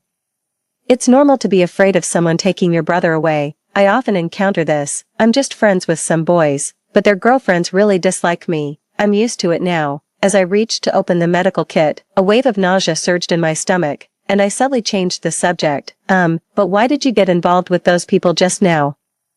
Wenru looked somewhat helpless. "They were my classmates at my previous school. The guy they liked confessed to me, and they were jealous, I guess. I transferred schools because I couldn't stand the bullying, but they still haven't let go of me." As she spoke, her gaze shifted to my face. "What I really envy is someone like you, a simple and unadorned good student who doesn't attract much attention from the opposite sex and can focus on studying. Unlike me.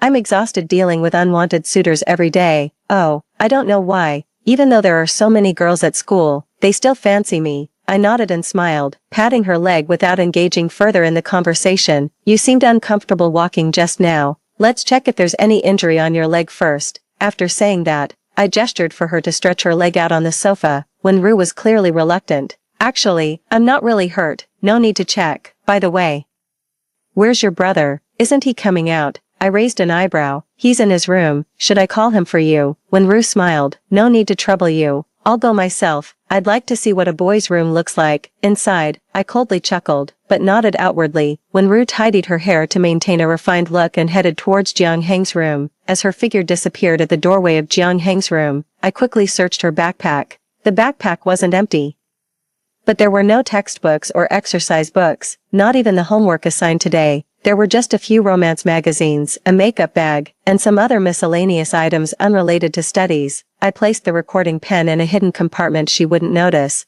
Wenru came out much faster than I expected. She was only inside for 2 minutes and came out looking very pleased. Jiangheng followed behind her, looking weary. "Classmate, if there's nothing seriously wrong with you, you should head home early." Jiangheng's tone was polite but distant. Wenru sweetly said, "I was fine just now, but now I feel a bit uncomfortable." She looked at Jiangheng bashfully. Suddenly, my heart is racing, my throat is tight, and I'm breathing rapidly. Jiangheng looked at me somewhat speechlessly, and I smiled slightly, walking into the kitchen to grab a kitchen knife. "Rapid breathing, you might suffocate. You know, I've read a bit about cricothyrotomy. How about I sterilize and try making an incision in your throat? My kitchen knife is quite clean." Wenru's expression froze, clearly not expecting this turn of events, and quickly waved her hand saying it wasn't necessary. Before leaving, she cautiously looked at Jiangheng. "Thank you for saving me today. Can I walk to and from school with you guys from now on? I'm afraid of running into those people again today." Jiangheng didn't respond. He seemed hesitant. And Wenru's words hit him right where it hurt. If he refused and something really happened to Wenru on the road, he would likely blame himself for the rest of his life. Thus, I didn't give him the chance to decide. Looking into Wenru's eyes, I spoke with a cold and firm tone, word by word. No, you can't. The air seemed to freeze for a moment, and a shadow of resentment briefly crossed Wenru's face. She bit her lip, remained silent for a while, and finally offered a sorrowful smile. At last, she turned to Jianheng, her voice almost pleading. Then, could you take me home? My house isn't far from here. Before Jianheng could respond, I quickly took her by the hand with a smile. I'll take you home. 9. Wenru's home was indeed nearby, just across the street. We hadn't walked far when I noticed her spirits were low. A hint of mockery flashed in my eyes. I patted her shoulder. I'll head back first then. She ignored me, but suddenly called out my name, Jiang Yan. I stopped and looked at her. Her expression was no longer frail and innocent. With a cold gaze and a harsh tone, she said, "It's pitiful how you scheme to keep me away from your brother. Men are all the same. They like beautiful and charming things, and you can't guard against this type of allure. I advise you not to pine for someone you shouldn't. After all, he is your own brother." Even though I was prepared, I couldn't help but laugh in astonishment. What, has she lost her mind?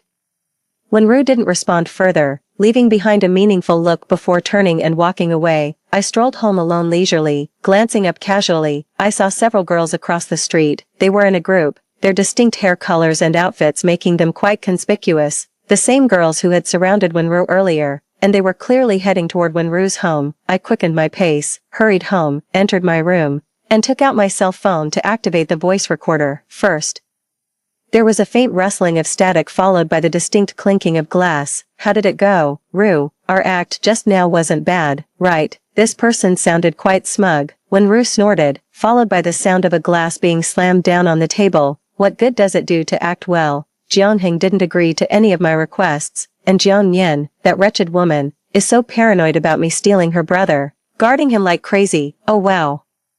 It's rare for the Empress to encounter such a tough nut to crack. It's not bad to give you a bit of a challenge. Otherwise, what's the fun if men flock to you just by a flick of your hand? But Wenru's tone was not as relaxed as the others. Don't talk without experiencing it yourself. After all the effort to stage a play, I still can't even get close to Jianheng. It's just bad luck. And that Zhou Ji, I don't know what got into him today. Suddenly snapping at me without any of the loyalty you'd expect from a backup, the others comforted her. Don't rush it, Ru. It's only your first day of school. The most eligible bachelor at Z Middle School is worth the hassle, and succeeding in the end will feel even more rewarding. If all else fails, just resort to some unconventional means. I know the owner of Blossom Bar sells certain substances. Relax, Ru. We'll find a chance to teach that nasty girl a lesson. What's her name? Jiang Yan, right. After a while, I pressed the pause button. 10. The first Thursday and Friday of the school term were traditionally reserved for exams. Having already completed my senior year, I was well versed in junior year knowledge and various standard question types. Even without specifically reviewing, I could easily handle the exam. Before the morning reading session, a girl approached me with a thin notebook of mistakes, smiling politely as she asked, Jiang Yan, could you help explain these questions to me? I looked up and saw it was Xian Qiu, who sat towards the back of the class, had average grades, and liked to secretly read novels on her phone during less important classes. I nodded and agreed happily, then added one more question. Did you bring your cell phone today, during the math test? While everyone else was still furiously writing, I had already finished and was staring idly at the clock on the wall. Although I was zoning out, I could still catch Wenru looking over at my paper out of the corner of my eye. With a slight smirk, I subtly shifted my test paper a bit closer to her to make it easier for her to peek at my answers. A moment later, when the homeroom teacher walked away from the lectern passing by my seat, I put on a surprised and puzzled expression. And in a voice loud enough for the teacher to overhear, I said to Wenru, isn't it hard to copy like that? Should I just write it for you? Before Wenru could react, the homeroom teacher had already turned around and walked over to our seats, looking down at us. What's going on here? Wenru was quick to respond. I was just tired and looking out the window to rest my eyes. I shrugged helplessly. Maybe you should check the surveillance, teacher. I don't know what to say. The teacher stood there, pulled out his phone, and started checking the surveillance. After a moment, he collected Wenru's paper from her desk and said coldly, having a top student as your desk mate isn't meant for cheating during tests. You don't need to continue the exam. Go stand outside and wait for your punishment. All eyes in the classroom turned to us, and Wenru's face turned pale with a mix of shame and anger, shooting me a fierce look. I gave her a radiant smile.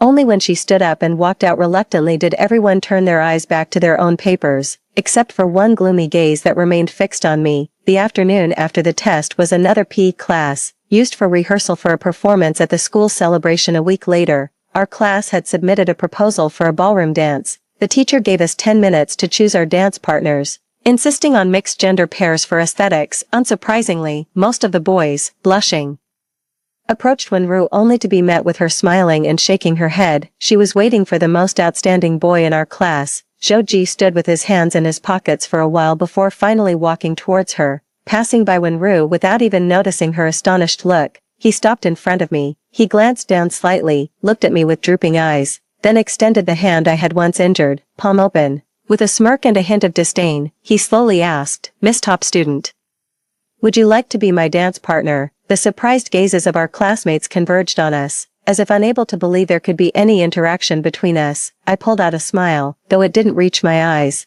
and gently placed my hand in his. "Please, brother Zhou, teach me well." He suddenly clenched his fingers, gripping my knuckles tightly, painfully. I winced in pain but made no sound. After enjoying my pained expression, he finally loosened his grip, still smiling. But his eyes gradually turned cold. "I've seen your true colors now, crazy girl." During the music-filled practice time, Zhou and I lightly held hands, exchanging dance steps back and forth. I placed my left hand on his shoulder, but he didn't wrap his arms around my waist as expected. Zhou's face was expressionless, his gaze on my face enigmatic. After a moment, he finally spoke. "Do you really dislike me?" Looking into his eyes, I saw only murkiness. I masked my distaste, my lips parting slightly, my eyes innocently wide as I dodged the question. "Zhou, why won't you hold me?" His eyes narrowed slightly, his tone casual. "If I don't hold you, will you not dance?" I replied calmly. "It's the rule. I don't want us both to be punished." He scoffed and turned his head away. "Such a good student." I flipped my right hand, interlocking our fingers and pulling his hand to rest on my waist. Zhou's body tensed, his cool gaze fixed on me, though he made no move to pull away. As the melody soared, Zhou's grip tightened. He led me in the dance, swirling around until, at the climax, he pulled me back, locking me tightly against him. Then, he straightened my chin, forcing me to look up at him, a slight smirk on his lips. "Though you're mad, you look much cuter now than when you bury yourself in your studies." I didn't resist, my expression unchanged. "You're hurting me." Only then did Zhou let go, but not before flaunting a wound not yet fully healed. "Does it hurt? Remember, you're the one who gave this to me." I gently touched the wound, my fingertips caressing the surrounding skin, a light laugh escaping me. "It's quite beautiful." The skin had torn open, a rose-colored wound, indeed beautiful. It's just a pity that the blade hadn't struck Zhou's heart. With a complex expression, Zhou withdrew his hand, his tone no longer cold but more like a murmur to himself. "Jiang Yan, you truly are mad." After school, I didn't pack up but sat at my desk, twirling my pen over a finished test paper. Jiangheng waited for me by the classroom door as usual, holding several books. I got up and walked over leisurely. "You don't have to wait for me. Go home first. I'll come after I finish my homework." Jiangheng frowned. "Can't you do it at home?" Catching a glimpse of Wenru watching me from not too far away, I smiled. "Once I start on my problems, I can't stop, otherwise I lose my train of thought." "Go ahead." Jiangheng had no choice but to agree, rubbing my head firmly. "Be safe and come home early." He didn't spare Wenru an extra glance as he passed by her. In this timeline, my interference also affects Jiangheng's judgment. Now, I no longer worry fearfully that Jiangheng might fall for Wenru as he did in the past. However, those nightmare-like flashes from the past life, along with the recorded audio I had saved, kept reminding me that the wicked must pay a price. Not long after Jiangheng left, I packed my bag, tapped Xian Qiu's desk, exchanged a look with her, and left the school alone. Sure enough, it wasn't long before a group of people began to slowly follow me, keeping a certain distance. As I reached a less populated area, someone suddenly grabbed me by the neck from behind. Then, a menacing crowd surrounded me. The one who had grabbed me was, of course, the gang leader from before. She laughed dangerously, whispering in my ear, "Little sister, didn't anyone ever tell you that classmates should help each other? Telling tales on your classmates to the teacher is a very shameful thing, you know." After she finished speaking, she grabbed my hair and dragged me into the alley. It was that abandoned residential building again. I stumbled into the open area, and when I looked up, Wenru was already standing there. Before I could steady myself, someone kicked the back of my knees. And I fell to my knees in front of Wenru, looking down at me. Wenru tilted my chin up with her fingertips. Jiang Yan, you must be quite happy today. You made me lose face in public, and then you flirted with Zhou during gym class. Do you really enjoy slapping me in the face? How should I punish you? She chuckled softly, and someone yanked my hair back painfully. Wenru raised her hand and slapped me across the face, her long nails scratching a red mark on my cheek, followed by another slap. You should be kowtowing and begging for mercy. Upon hearing this, the gang leader pressed my head down forcefully, smashing my forehead against the ground mixed with gravel. Fists and slaps rained down on my body, causing immense pain accompanied by ringing in my ears. It hurt so much. Did my brother feel the same when he was beaten up in this alley? Wenru picked up a plastic can of drink from the ground, shook it, and poured it over my head, the coldness piercing to the bone. Struggling to lift my head, I looked at Wenru with a smile forming at the corner of my mouth. My lips moved. What did you say? Wenru raised her eyebrows and leaned in closer to hear me. I let out a muffled laugh from my throat. I said, your face is so ugly it's blinding. Her face twisted in anger, and she continued to slap me. Tired of hitting me, they started to strip off my clothes, and then took out a mobile phone, smiling brightly. I wonder what everyone would think if they saw our top student looking like this. My clothes were half torn when suddenly noises came from the alley. The gang girls cautiously stopped and looked outside. Weakly lying on the ground, I gazed toward the direction of the noises, breathing heavily, yet feeling a rush of satisfaction. The gang leader kicked me twice more and then suggested to Wenru, let's not stay here. It's not safe. Let's go to the old place. Laughter spread among the group again. I was taken to the Blossom Bar. The bar was noisy and dark, with only sporadic neon lights shining on my face, hardly drawing any attention. Even if someone noticed, it seemed to be just another usual scene. I was pushed into a booth, and Wenru sat beside me, lighting a cigarette. She smiled at the gang leader and said, didn't you say the boss sells that kind of drug? Go get some and let's test it on our little guinea pig. Understanding her hint, the gang leader left and soon returned with a small transparent plastic bag containing the drug. She patted my face. Open your mouth. Uncertain of what the drug was, I kept silent and just stared at her coldly. The gang leader laughed dismissively and slapped my face. I fucking told you to open your mouth. Wenru sneered and pressed the lit cigarette onto the back of my hand. The searing pain made me scream in agony. Just as the gang leader was about to shove the pill into my mouth, a low, hoarse male voice reached my ears. What are you doing? I looked up and met Zhou's eyes. Zhou's appearance was unexpected, and the wet bangs scattered in front of my eyes had the excitement in them. It was all too perfect. Zhou had already taken off his school uniform.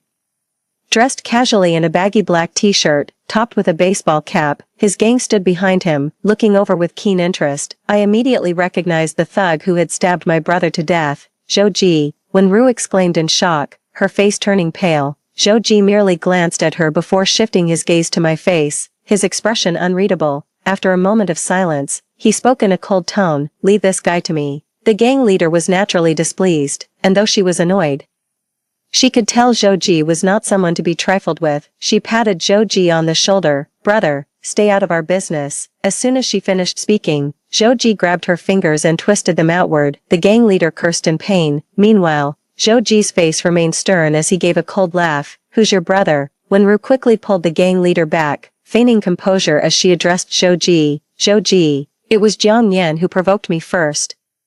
And my friend was just teaching her a lesson. We meant no harm. If you still want to play, this one's yours. Zhou didn't even look at her and simply said one word, scram. Wenru and her gang left, and Zhou came to sit next to me. He remained silent, and a youngster from the gang jokingly broke the silence. Brother Zhou, who is this? A whistle sounded, and another person laughed. Who else could make Brother Zhou play the hero but her? Amid the teasing, Zhou didn't even frown but looked at me casually, his eyes playful. He said sternly, any more nonsense, and you can scram too. The others wisely fell silent. I maintained calm eye contact with Zhou, although my gaze didn't settle, and I kept an eye on the thug who had killed Jiang Heng. He looked ordinary but had fierce and sinister eyes. The rest were relaxed, drinking and smoking. Only he sat with a stern face, lost in thought. As I was still distracted, Zhou's hand reached my face, forcing me to refocus. His fingertips slid across my cheek, tracing the distinct marks of a slap. Not very good at frenzying, are you? Look at the state you've gotten yourself into. His tone was mockingly playful. I smiled and lowered my lashes. placing my hand over his on my cheek, my tone slightly sarcastic. Are you going to avenge me? Zhou seemed amused by the idea. Avenge you? What would you do for me? I didn't respond, just gently held his fingers. Zhou didn't pull away.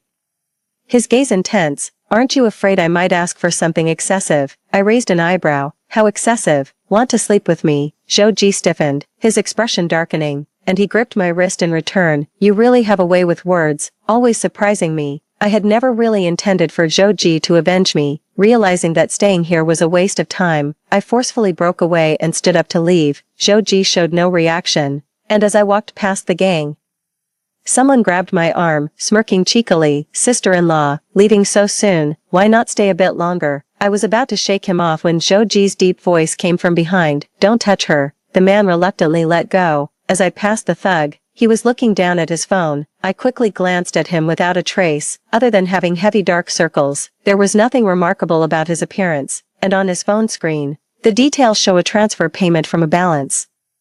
The balance displayed is only a few dollars, however, it shows numerous large expenditures in whole numbers at different times. This person is clearly strapped for cash, at least for now. I didn't have time to look closely, as I locked eyes with the young punk, who looked dejected and emotionless. Suppressing the urge to stab him, I turned away and left the booth. After leaving the bustling bar, I ignored the astonished looks from passers-by and pulled out a cell phone from my backpack. I put on wireless earbuds and opened the app connected to the remote-controlled recording pen, and pressed the record button. The recording pen, which was tucked away in the backpack before when Rue discovered it, had already been retrieved by me, just moments ago, during the brief confrontation between Zhou and the gang leader.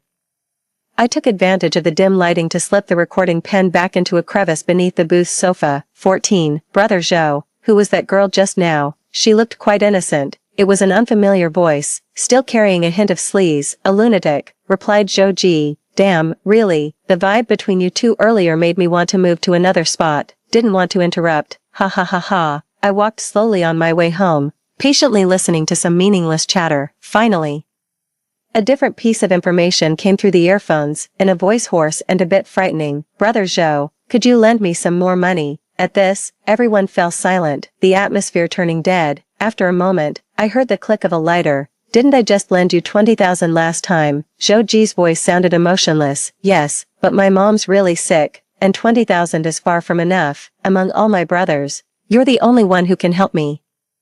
I heard Zhou snicker. 20,000 isn't enough. I'm afraid even 200,000 wouldn't be enough for your spending. Li Si, you know whether you're using the money for your mom's treatment or for gambling. Li Si's voice grew agitated. I'm not ing gambling. Then there was a loud crash of a bottle being smashed. Li Si, are you ing sick? Does Zhou owe you anything? Yes, you're not gambling, so tell me how much you borrowed for gambling at those high interest rates.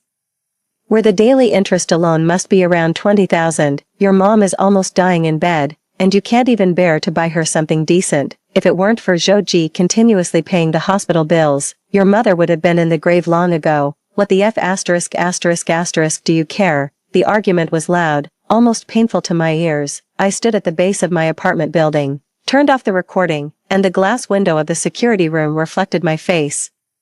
Disheveled and scarred, yet, I was smiling. A greedy gambler, under the right circumstances, can also turn into a deadly weapon. Although my home was on the 4th floor, it was a struggle to climb, gasping for air as if the pain from the beating I received earlier was reconverging in my body. My temples ached, my head felt heavy, and I had to cling to the railing to keep from fainting. Standing in front of my door, I took a deep breath and rang the doorbell. Jiangheng opened the door, holding a glass of milk. Seeing me, he lost his grip, and the milk spilled all over, shattering the glass on the ground. Ignoring his astonished look, I sighed, wanting to go in and grab a broom to clean up the mess. As I passed him, he grabbed my arm, his hand resting on my shoulder. A hand trembling slightly touched my face. The voice choked up, unable to fully articulate the words. Shan Yan, tell your brother, what happened? I was too weak to resist his touch. I wanted to smile at him, but even that small gesture felt exhausting. Finally, I barely managed to whisper, brother, I'll be alright soon. Before I passed out, the last thing I saw was Jiangheng's pale and bewildered face. 15. I didn't know how long I had been unconscious, but when I opened my eyes again, I found myself lying in a hospital bed. Jiangheng was resting his head by my bed,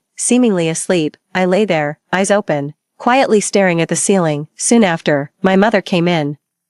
One hand filled with bags and the other holding a double-layered thermal bowl. Seeing me awake, she was both shocked and overjoyed, hurriedly placing her things on the cabinet beside my bed, but tears were already falling. "Are you awake, darling? Do you feel discomfort anywhere?" I obediently shook my head. Jianheng was also awakened by the noise. He looked groggy at first but quickly became alert and reached out to feel my forehead. "Good. No fever, on the side." My mother was calling my father, telling him I was awake and complaining about how long he took to park the car. Jianheng stared at me intently, his eyes filled with concern. He brushed the hair from my face, his voice soft. "From now on, I won't let you go home alone." I blinked and gave a faint smile to show I understood. "Tell me, who did this to you?" As he spoke, his expression turned dark, a look I was unfamiliar with. I remained silent, just looking at him. After my mother finished her call, she rushed to my bedside, crying, "Shan Yan, tell Mom, who did this? We've reported to the police and tried to check the surveillance footage on your way home, but there was a power outage in that residential area this afternoon, and they couldn't retrieve anything." I shook my head. "Was it someone you don't know?" I nodded. "With no surveillance, there was no evidence. The only evidence was in my hands, and I couldn't just hand it over carelessly. Even after reporting it, it would likely be dismissed as just another case of school bullying, when Rue and those other girls were still minors, and the marks on me were superficial, not even qualifying as minor injuries legally. In the end, it would probably just result in a civil mediation or perhaps a letter of apology." Outside the hospital room, I heard my father's hurried footsteps. He slowed down as he reached the door, his eyes red as he looked at me, seeing that I was in good spirits. He forced a grim smile. "Our daughter has suffered. Let's have something to eat." Since I was not seriously hurt, I was discharged from the hospital that evening and went home. Before bed, Jianheng brought a cup of warm milk to my bedside, gently saying, "It's the weekend, so just rest at home these next couple of days, and regain your strength before going back to school." I hummed in response. Jianheng didn't leave. He stood by my bed, his expression solemn, the room almost deadly silent. I was puzzled. "What's wrong?" He leaned closer, gazing into my eyes intently. "Shan Yan, don't hide anything from me, no matter what." My eyelashes quivered slightly, and I finally managed a soft "Sleep now." Jianheng's hand gently covered my eyes. After Jianjia turned off the last dim light and left, I lay in bed staring at the dark ceiling. After waiting quietly for a while, I sat up and pulled out my phone from under the pillow. As soon as I turned it on, I received a video from Xian Qiu. The video was short, but it clearly showed the fierce faces of Wenru and those few rowdy girls, as well as their violent acts. Below the video, there were a few messages. "Jian Yan, I'm sorry, I was too scared. I accidentally made a noise and ran away, so I didn't capture the whole process. Although I don't know what you plan to do, if you need help, please tell me. I will stand by your side without hesitation." I didn't reply. I turned off the phone screen and fell into a deep sleep. When I woke up the next day, Jianheng had left for work, as had my parents. The house was quiet, leaving me alone. I washed up, backed up the audio recordings from the bar last night, and then completed the exercises in my workbook according to the lesson schedule. After finishing everything, I collapsed back onto the bed and noticed a few messages that had popped up on my phone. One was from Xian Qiu. "Jian Yan, are you okay?" Another was a friend request. The profile picture was a plain Monet gray, with no remarks. I first replied to Xian Qiu, "I'm fine, don't worry." Then without expression, I accepted the friend request. Immediately, this person sent me a message. Just 3 brief words. "Where are you?" I replied, "Who are you?" Of course, I could guess who it was. The person quickly sent a voice message. Upon listening, it was indeed Zhou Ji's deep voice. He said, "Send me your address. I want to see you." I smiled silently at the phone screen, slowly touching the screen. I typed out a message and sent it. "Let's meet at Fanhua Bar." This time, Zhou Ji didn't reply immediately. It took a while before his message came through. "I'm already here." I didn't reply. Lay on the bed for a while longer. Then slowly got up and changed clothes. When I entered the bar, I spotted Zhou Ji immediately. He was looking down at his phone, his expression dark and intimidating. As I slowly walked towards him, he also looked up and saw me. His brows were furrowed, his expression not pleasant. He squeezed out a few words through clenched teeth. "You're quite punctual." I sat down beside him, my expression indifferent. My whole body hurts, so I was a bit slow. Zhou Ji was silent for a moment, then could only grunt in acknowledgement. I looked around the bar, which was rather empty on a weekday morning. Though there were still some idlers around, I casually asked, "Where are your friends?" Zhou seemed displeased. "Just me. Is that a problem?" I smiled and said offhandedly, "Just curious to know more about you." Hearing this, he slightly curved his lips, picked up the glass on the table, and downed it in one go. Then a phone call later, a group of rowdy youths arrived, arm in arm, including that Li Si, "Brother Zhou, what do you need?" One of the young men rubbed his hands together, excitedly speaking. Zhou stretched an arm out, casually draping it over the back of the sofa behind me. His hand hung casually by my shoulder, easily giving the illusion that he had his arm around me. He glanced at me with a touch of arrogance and said, "Ask them whatever you want to know." Their piercing stares and the blend of tobacco and alcohol fumes enveloped me, making me slightly nauseous. At times, I felt disoriented. I wondered why I was enduring such vulgarities here instead of attending classes amidst the chirping birds and blooming flowers of the school buildings. Pointing to Li Si, who clearly seemed uninterested, I smiled and said, "I'm more interested in him." The room fell silent. I leaned back unintentionally against Zhou, though I wasn't looking at him. I could feel his warm breath near my ear as he whispered, "Isn't there anything you want to ask about me?" Seeing that I remained silent, he scoffed and commanded, "Li Si, answer whatever Jiang asks you." Only then did Li Si look at me. His posture was stooped, his expression gloomy. I remarked lightly, "This brother doesn't seem to like me very much." At that, someone clapped Li Si on the shoulder in a warning manner and chuckled at me. "This kid lost money last night and racked up some debt. So he's in a bad mood, don't worry. He wouldn't turn on his brothers, right, Li Si?" Li Si remained silent, his gaze still downcast. I leaned closer to Zhou and spoke loudly enough for everyone to hear. "Just because they call you brother, are you supposed to clean up their messes?" Li Si's gaze snapped up, a flicker of hope on his face as he awaited Zhou's response. But Zhou remained silent. His subordinate spoke up, frowning, "You don't know, Sister Jiang. Zhou has already been too good to him, lending him money every other day. Which one of us brothers hasn't he borrowed from? This guy is a bottomless pit. His mother was nearly dying and still, he gambled away the hospital fees provided by Zhou." I chuckled softly. "Brother Zhou really is capable." Zhou replied indifferently, "Stay out of this, it's dirty." After his comment, a chorus of jeers rose from the surrounding gangsters. I nodded as if conceding, stood up and said, "I'm going to use the restroom." After navigating through a couple of turns and a long corridor, I found the ladies' room. When I came out after washing my hands, Li Si was already waiting by the door, pretending to be surprised. I exclaimed, "You." He quickly stepped forward, covering my mouth, and pleaded, "Sister Jiang, I know Zhou likes you. Can you please ask him to lend me some more money? I swear I won't gamble again. Debt collectors come to my house every day, and I haven't slept well in a long time."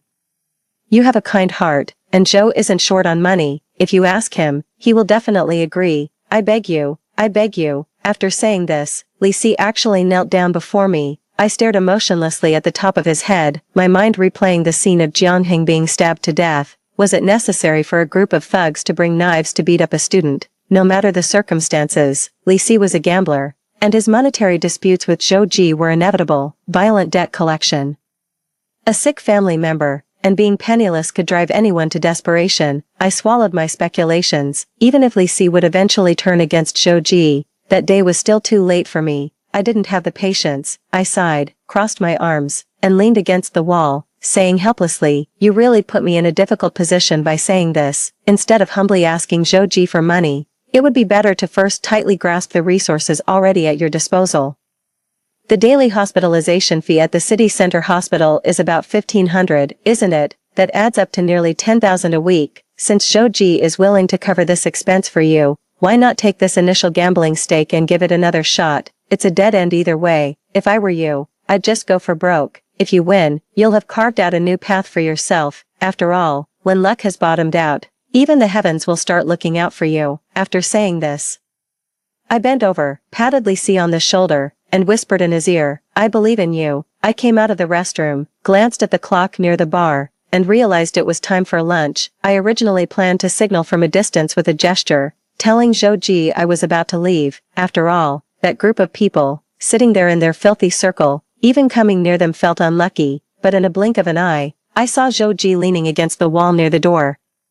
Half his face hidden in the darkness, obscure and indistinct, he saw me, smiled slightly, and extended his hand. "Let's go have lunch." I followed him out, walking up to a black, heavily modified Harley-Davidson motorcycle. He placed a brand new pink helmet on my head and gestured for me to get on. I stood there, a complex expression on my face, hesitating. Zhou Ji's eyebrows raised slightly. Are you scared? I reminded him. We're still underage. His expression became more defiant. Don't worry, even if we get stopped by traffic police, no one would dare to touch me. He had an air of entitlement, as if it was his natural right, the same cruel and indifferent demeanor he had when he told the police. I didn't know he had a knife, in a previous life. He hadn't even frowned over my brother's death, as if it was a trivial matter. Zhou Ji, how could you go unpunished? I smiled softly. Impressive, indeed. Then I swung my leg over, climbed onto his bike, wrapped my arms around his waist, and rested my face against his back. Then I'm in your hands. Zhou Ji caressed the back of my hand briefly, then patted it, accelerating the motorcycle down the road. For the remainder of the afternoon, he took me to a high-end restaurant. A cable car to the cloud tops, and a misty field of flowers. I ate without tasting, and had no interest in accompanying him on his excursions, my mind wandering on the edge. When he dropped me off at my building in the evening, I got off the bike, removed the helmet, and handed it back to him. He frowned. Did you really not enjoy our date? I lifted my eyelids, gave him a mocking smile. So, this was a date. I thought we were just playing house. Zhou Ji's face suddenly darkened. And in a fit of anger, he slammed his fist down on the bike, gritting his teeth. Jiang Nian, you really irritate me. I smiled, turned, and headed home. That night, in my room, typing on the computer, someone knocked on the door. I shouted, come in. Jiang Heng entered carrying a plate of sliced fruit, placed it on my desk, and spoke with a smile in his voice. You're still interested in programming? Without looking up, I replied, just bored, picking it up casually.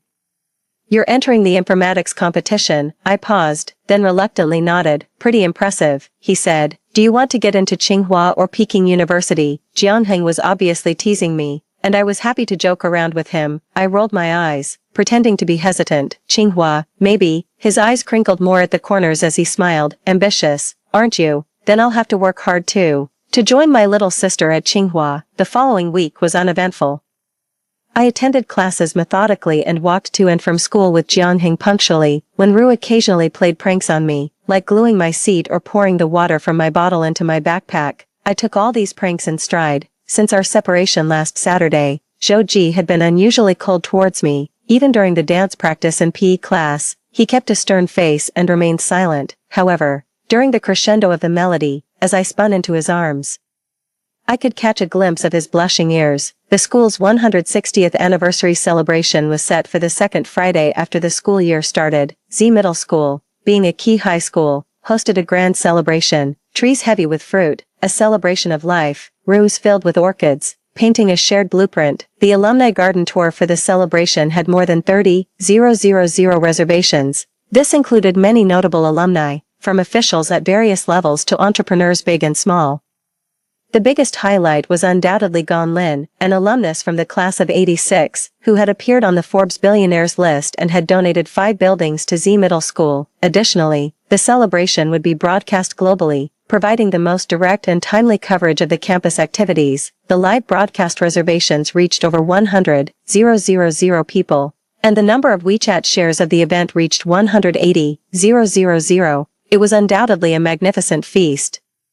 On the day of the celebration, after the torch relay tradition, it was time for the cultural performance we had been rehearsing for a week. When it was our class's turn, the melody of the waltz filled the air. This time, Zhou Ji properly held my waist, moving forward and back in step with the music. At the climax, he pinched my waist hard, his eyes and brows carrying a sharp, mischievous smile. I merely glanced at him indifferently. During the 160th anniversary ceremony, as usual, a documentary about the century-long history of Z Middle School was played on a large screen. After the host passionately finished the speech, the big screen lit up, everyone smiled and applauded. However, the next moment, the faces of Wenru and her gang appeared on the big screen. In the video, she was laughing viciously, cursing as she furiously slapped someone's face. The audience's expressions changed, some screamed, and many murmured and pointed.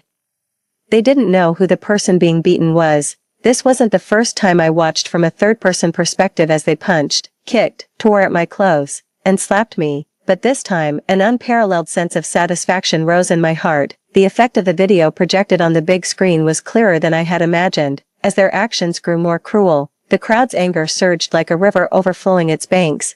suddenly breaking free, that's when Ru, the transfer student from class 2 of the second year, damn, she looks so pretty, how can she be so venomous, she doesn't deserve to be at our school, send her to jail, go to hell, murderer, amidst the countless curses, when Ru lunged at me, her eyes red with rage, she tightly grasped my neck, you bitch, it must be you want to ruin my life, even if I go to hell, I'll drag you down with me, I didn't struggle, watching her nearly frenzied state.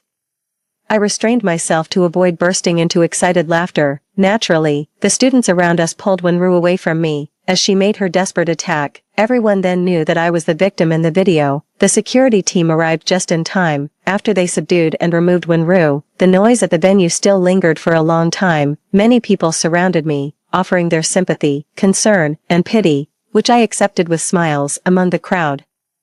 I saw Jianheng struggling to push through the throng and run in my direction. But the next second, another person grasped my wrist. As I looked up, I met Zhou Ji's cold, stern gaze. He said, come with me. I followed him. I didn't look back at Jianheng. Sorry, brother, I'll be back soon. Zhou Ji pulled me out of the crowd and we ran out of the campus. Since it was the school's anniversary, there was a high volume of people entering and exiting the campus. And we were in our ballroom dance attire, so the security did not stop us. He led me to a Harley motorcycle, helped me put on a helmet, and simply said, get on. I obeyed. The motorcycle sped away, eventually stopping at the entrance of the Blossom Bar. Zhou Ji, holding me, entered without a word. Inside, the usual faces of some familiar thugs greeted us, but Zhou Ji ignored them. He chose a private booth and called over the front desk, ordering every type of alcohol on the menu, cheap and expensive alike. I frowned. I don't drink. Zhou Ji, not looking at me, said, if you can't, you can learn. When I'm upset, I drink. It helps me feel better. I smiled. How did you know I'm not happy? Then he finally allowed his gaze to rest on my face, deep and focused. You've been wronged. I raised an eyebrow. Aren't you going to avenge me? Zhou Ji gave me a deep look and firmly said, I will. I turned away from him to face the waiter. I want a fruit platter. The waiter nodded with a smile and withdrew. Shortly after, an array of colorful cocktails and a beautifully arranged fruit platter were served, each piece of fruit cut neatly and served with a fork. I frowned slightly, casually saying, isn't there a knife? The waiter, puzzled, responded, Miss, the fruit is already cut for you, you can eat it with a fork. I smiled calmly, but I prefer using a knife, preferably a sharp one. It tastes better that way, Zhou Ji said sternly from beside me. Do it. The waiter nodded and soon brought a knife. Watching me play with the fruit with the knife, Zhou Ji chuckled, childish. I rested my head on my hand, bored, as Zhou Ji wrapped his arm around me, his fingertips twirling a lock of hair by my ear. Suddenly, a commotion at the entrance of the bar caught my attention. Li Si rushed in, tripping and stumbling as if desperately seeking refuge. Seeing Zhou Ji, he seemed to find a lifeline. He knelt at Zhou Ji's feet with a thud, clutching his legs, his voice trembling. Zhou, brother Zhou, you must save me this time. Zhou Ji frowned, clearly impatient, about to speak but was interrupted by a loud noise. A group stormed into the bar, led by a boss wielding an iron rod, sporting a crew cut, a white tank top, and notably tattooed arms.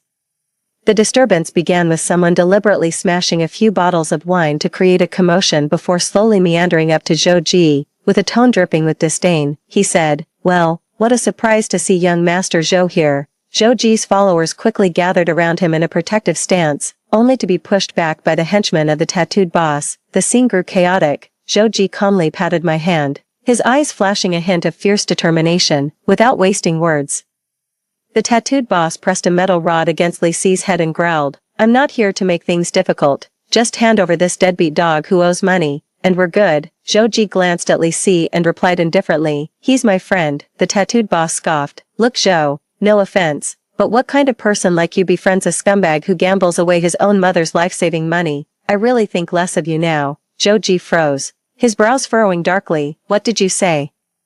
Eager to clarify, the tattooed boss leaned in closer and enunciated each word. This scumbag used his mother's hospital money for gambling, claiming he could pay me back. Now, his mother has been decomposing at home for days. Do you get it? As soon as the tattooed boss finished speaking, Zhou Ji grabbed Li Si by the collar and swung a heavy punch at him. Li Si fell to the ground, and just as he tried to get up, Zhou Ji yanked him back to his feet and landed another fierce punch. The glass on the table shattered, and a knife fell to the floor. Zhou Ji's voice was terrifyingly grim as he hissed through clenched teeth, I gave you money for your mother's hospital bills, and this is how you use it." Trembling and pale, Li Si stammered, "Brother Zhou, let me explain." Before he could finish, Zhou Ji slapped him again. The tattooed boss stood by, arms crossed, watching the drama unfold with glee. As Zhou Ji raged, the temperature around them seemed to drop. He kicked Li Si repeatedly in the stomach. After venting his anger, Zhou Ji crouched down, grabbed Li Si by the hair, and whispered fiercely, "You're nothing but lifelong trash." He then stood up, straightened his disheveled suit, and said coolly to the tattooed boss, "He's yours now." Li Si lay gasping on the ground, his body twitching like a writhing maggot. From my angle, I could clearly see the despair and raging hatred in his expression. He glared at Zhou Ji's retreating figure as if trying to bore a hole through him. The room was dim. I stretched out my leg and discreetly kicked the knife toward Li Si. Seizing the knife, Li Si struggled to his feet and charged at Zhou Ji, plunging the knife deep into him. Shocked, the tattooed boss cursed and reacted, "Damn it, kill this lunatic." People rushed to restrain Li Si, who had completely lost his mind, stabbing Zhou Ji repeatedly while hurling vile curses. By the time they subdued him, Zhou Ji was already clutching his abdomen, pale, and collapsed on the floor, feigning shock and fear. I rushed to Zhou Ji's side and cradled him in my arms. "Jiang Yan," in pain, Zhou Ji could hardly speak. He gasped for air and weakly pulled my head down towards his lips, but now, his strength was fading. I obediently lowered my head and softly asked, "Are you okay?" Zhou Ji didn't speak again, he just focused on me, and as our lips were about to touch, I turned my head and couldn't help but let out a light laugh. His expression was full of confusion and grievance, like a child whose beloved toy had just been stolen. I leaned in close to his ear, my voice low.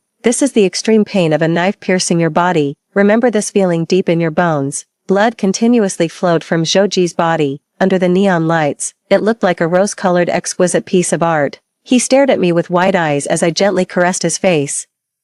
Looking deeply into his eyes, "Zhou Ji, in your next life, live kindly, since the law cannot judge you, let God do the judging." Zhou Ji's body relaxed, motionless, his final expression a mix of fear and confusion. I didn't want to look anymore. I reached out and gently closed his eyes. After giving a brief statement to the police, I stood at the entrance of the police station, where Jiangheng came to pick me up. He looked at me indifferently, following his gaze down to the horrifying bloodstain on my pristine white dress. It was Zhou Ji's blood. I looked up, opened my mouth, but in the end, I just called out, "Brother." Jiangheng didn't respond. He simply took off his coat, wrapped it around my waist, and tied it, perfectly covering the bloodstain. After doing this, he put his arm around my shoulders and said blankly, "Let's go home." As the sky darkened, Jiangheng and I walked shoulder to shoulder in silence, each keeping to an unspoken agreement. I wondered how to explain everything to Jiangheng when he asked, and where to even start. Should I begin with the absurd time reversal that even I couldn't understand? Should I tell him that he had already died once, and everything I did was for his revenge?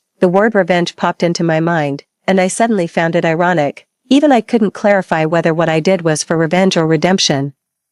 My thoughts drifted, but were pulled back by Jiangheng's question. "That afternoon, did you really just go to buy alcohol and band-aids?" I wasn't surprised, just calmly replied, "No." Jiangheng hummed, sort of chuckled, and muttered to himself, "Dragged into an alley and suffered like that, yet you wouldn't tell me the truth. You deliberately learned programming to hack into the school's computer during the anniversary celebration and swap that video. Do you not trust your brother?" I was taken aback, shook my head immediately, feeling a whirlwind of emotions, but couldn't find the words to speak. "It's okay." Jianheng raised his hand, gently stroking my head. "It's all in the past now. I don't want to guess those puzzles anymore. Whatever is troubling you, forget all about it. I will take you forward." The video from the anniversary day had been streamed live and clips had been shared online. The bullying incident featuring Wenru dominated the trending searches for several days. Under public pressure, the education authorities and police reacted swiftly. Many well-known alumni expressed their condemnation of bullying on social media. Z Middle School urgently established an anti-bullying association. Wenru was expelled, as she was a minor and the injuries she inflicted were legally considered minor. She did not face any administrative punishment, after all. The law is not swayed by public opinion. However, some netizens found her phone number and home address through unconventional means. The kinder ones sent abusive messages, while others went as far as sending dead cockroaches and rats to her doorstep. It was said that the companies and workplaces of Wenru's parents and relatives were affected, all having been suspended. Wenru, driven to a mental breakdown and severe depression, was admitted to a psychiatric hospital by her parents. As for the truth and the lies, that is a story for another time. On this particular weekend, I was in my room copying notes when there was a knock on the door. I raised my voice and called out, "Come in." Jianheng entered, slinging a backpack over one shoulder and cradling several workbooks in his arms, a smile playing at the corner of his mouth as he raised an eyebrow and suggested, "Let's head to the library." I was full of complaints.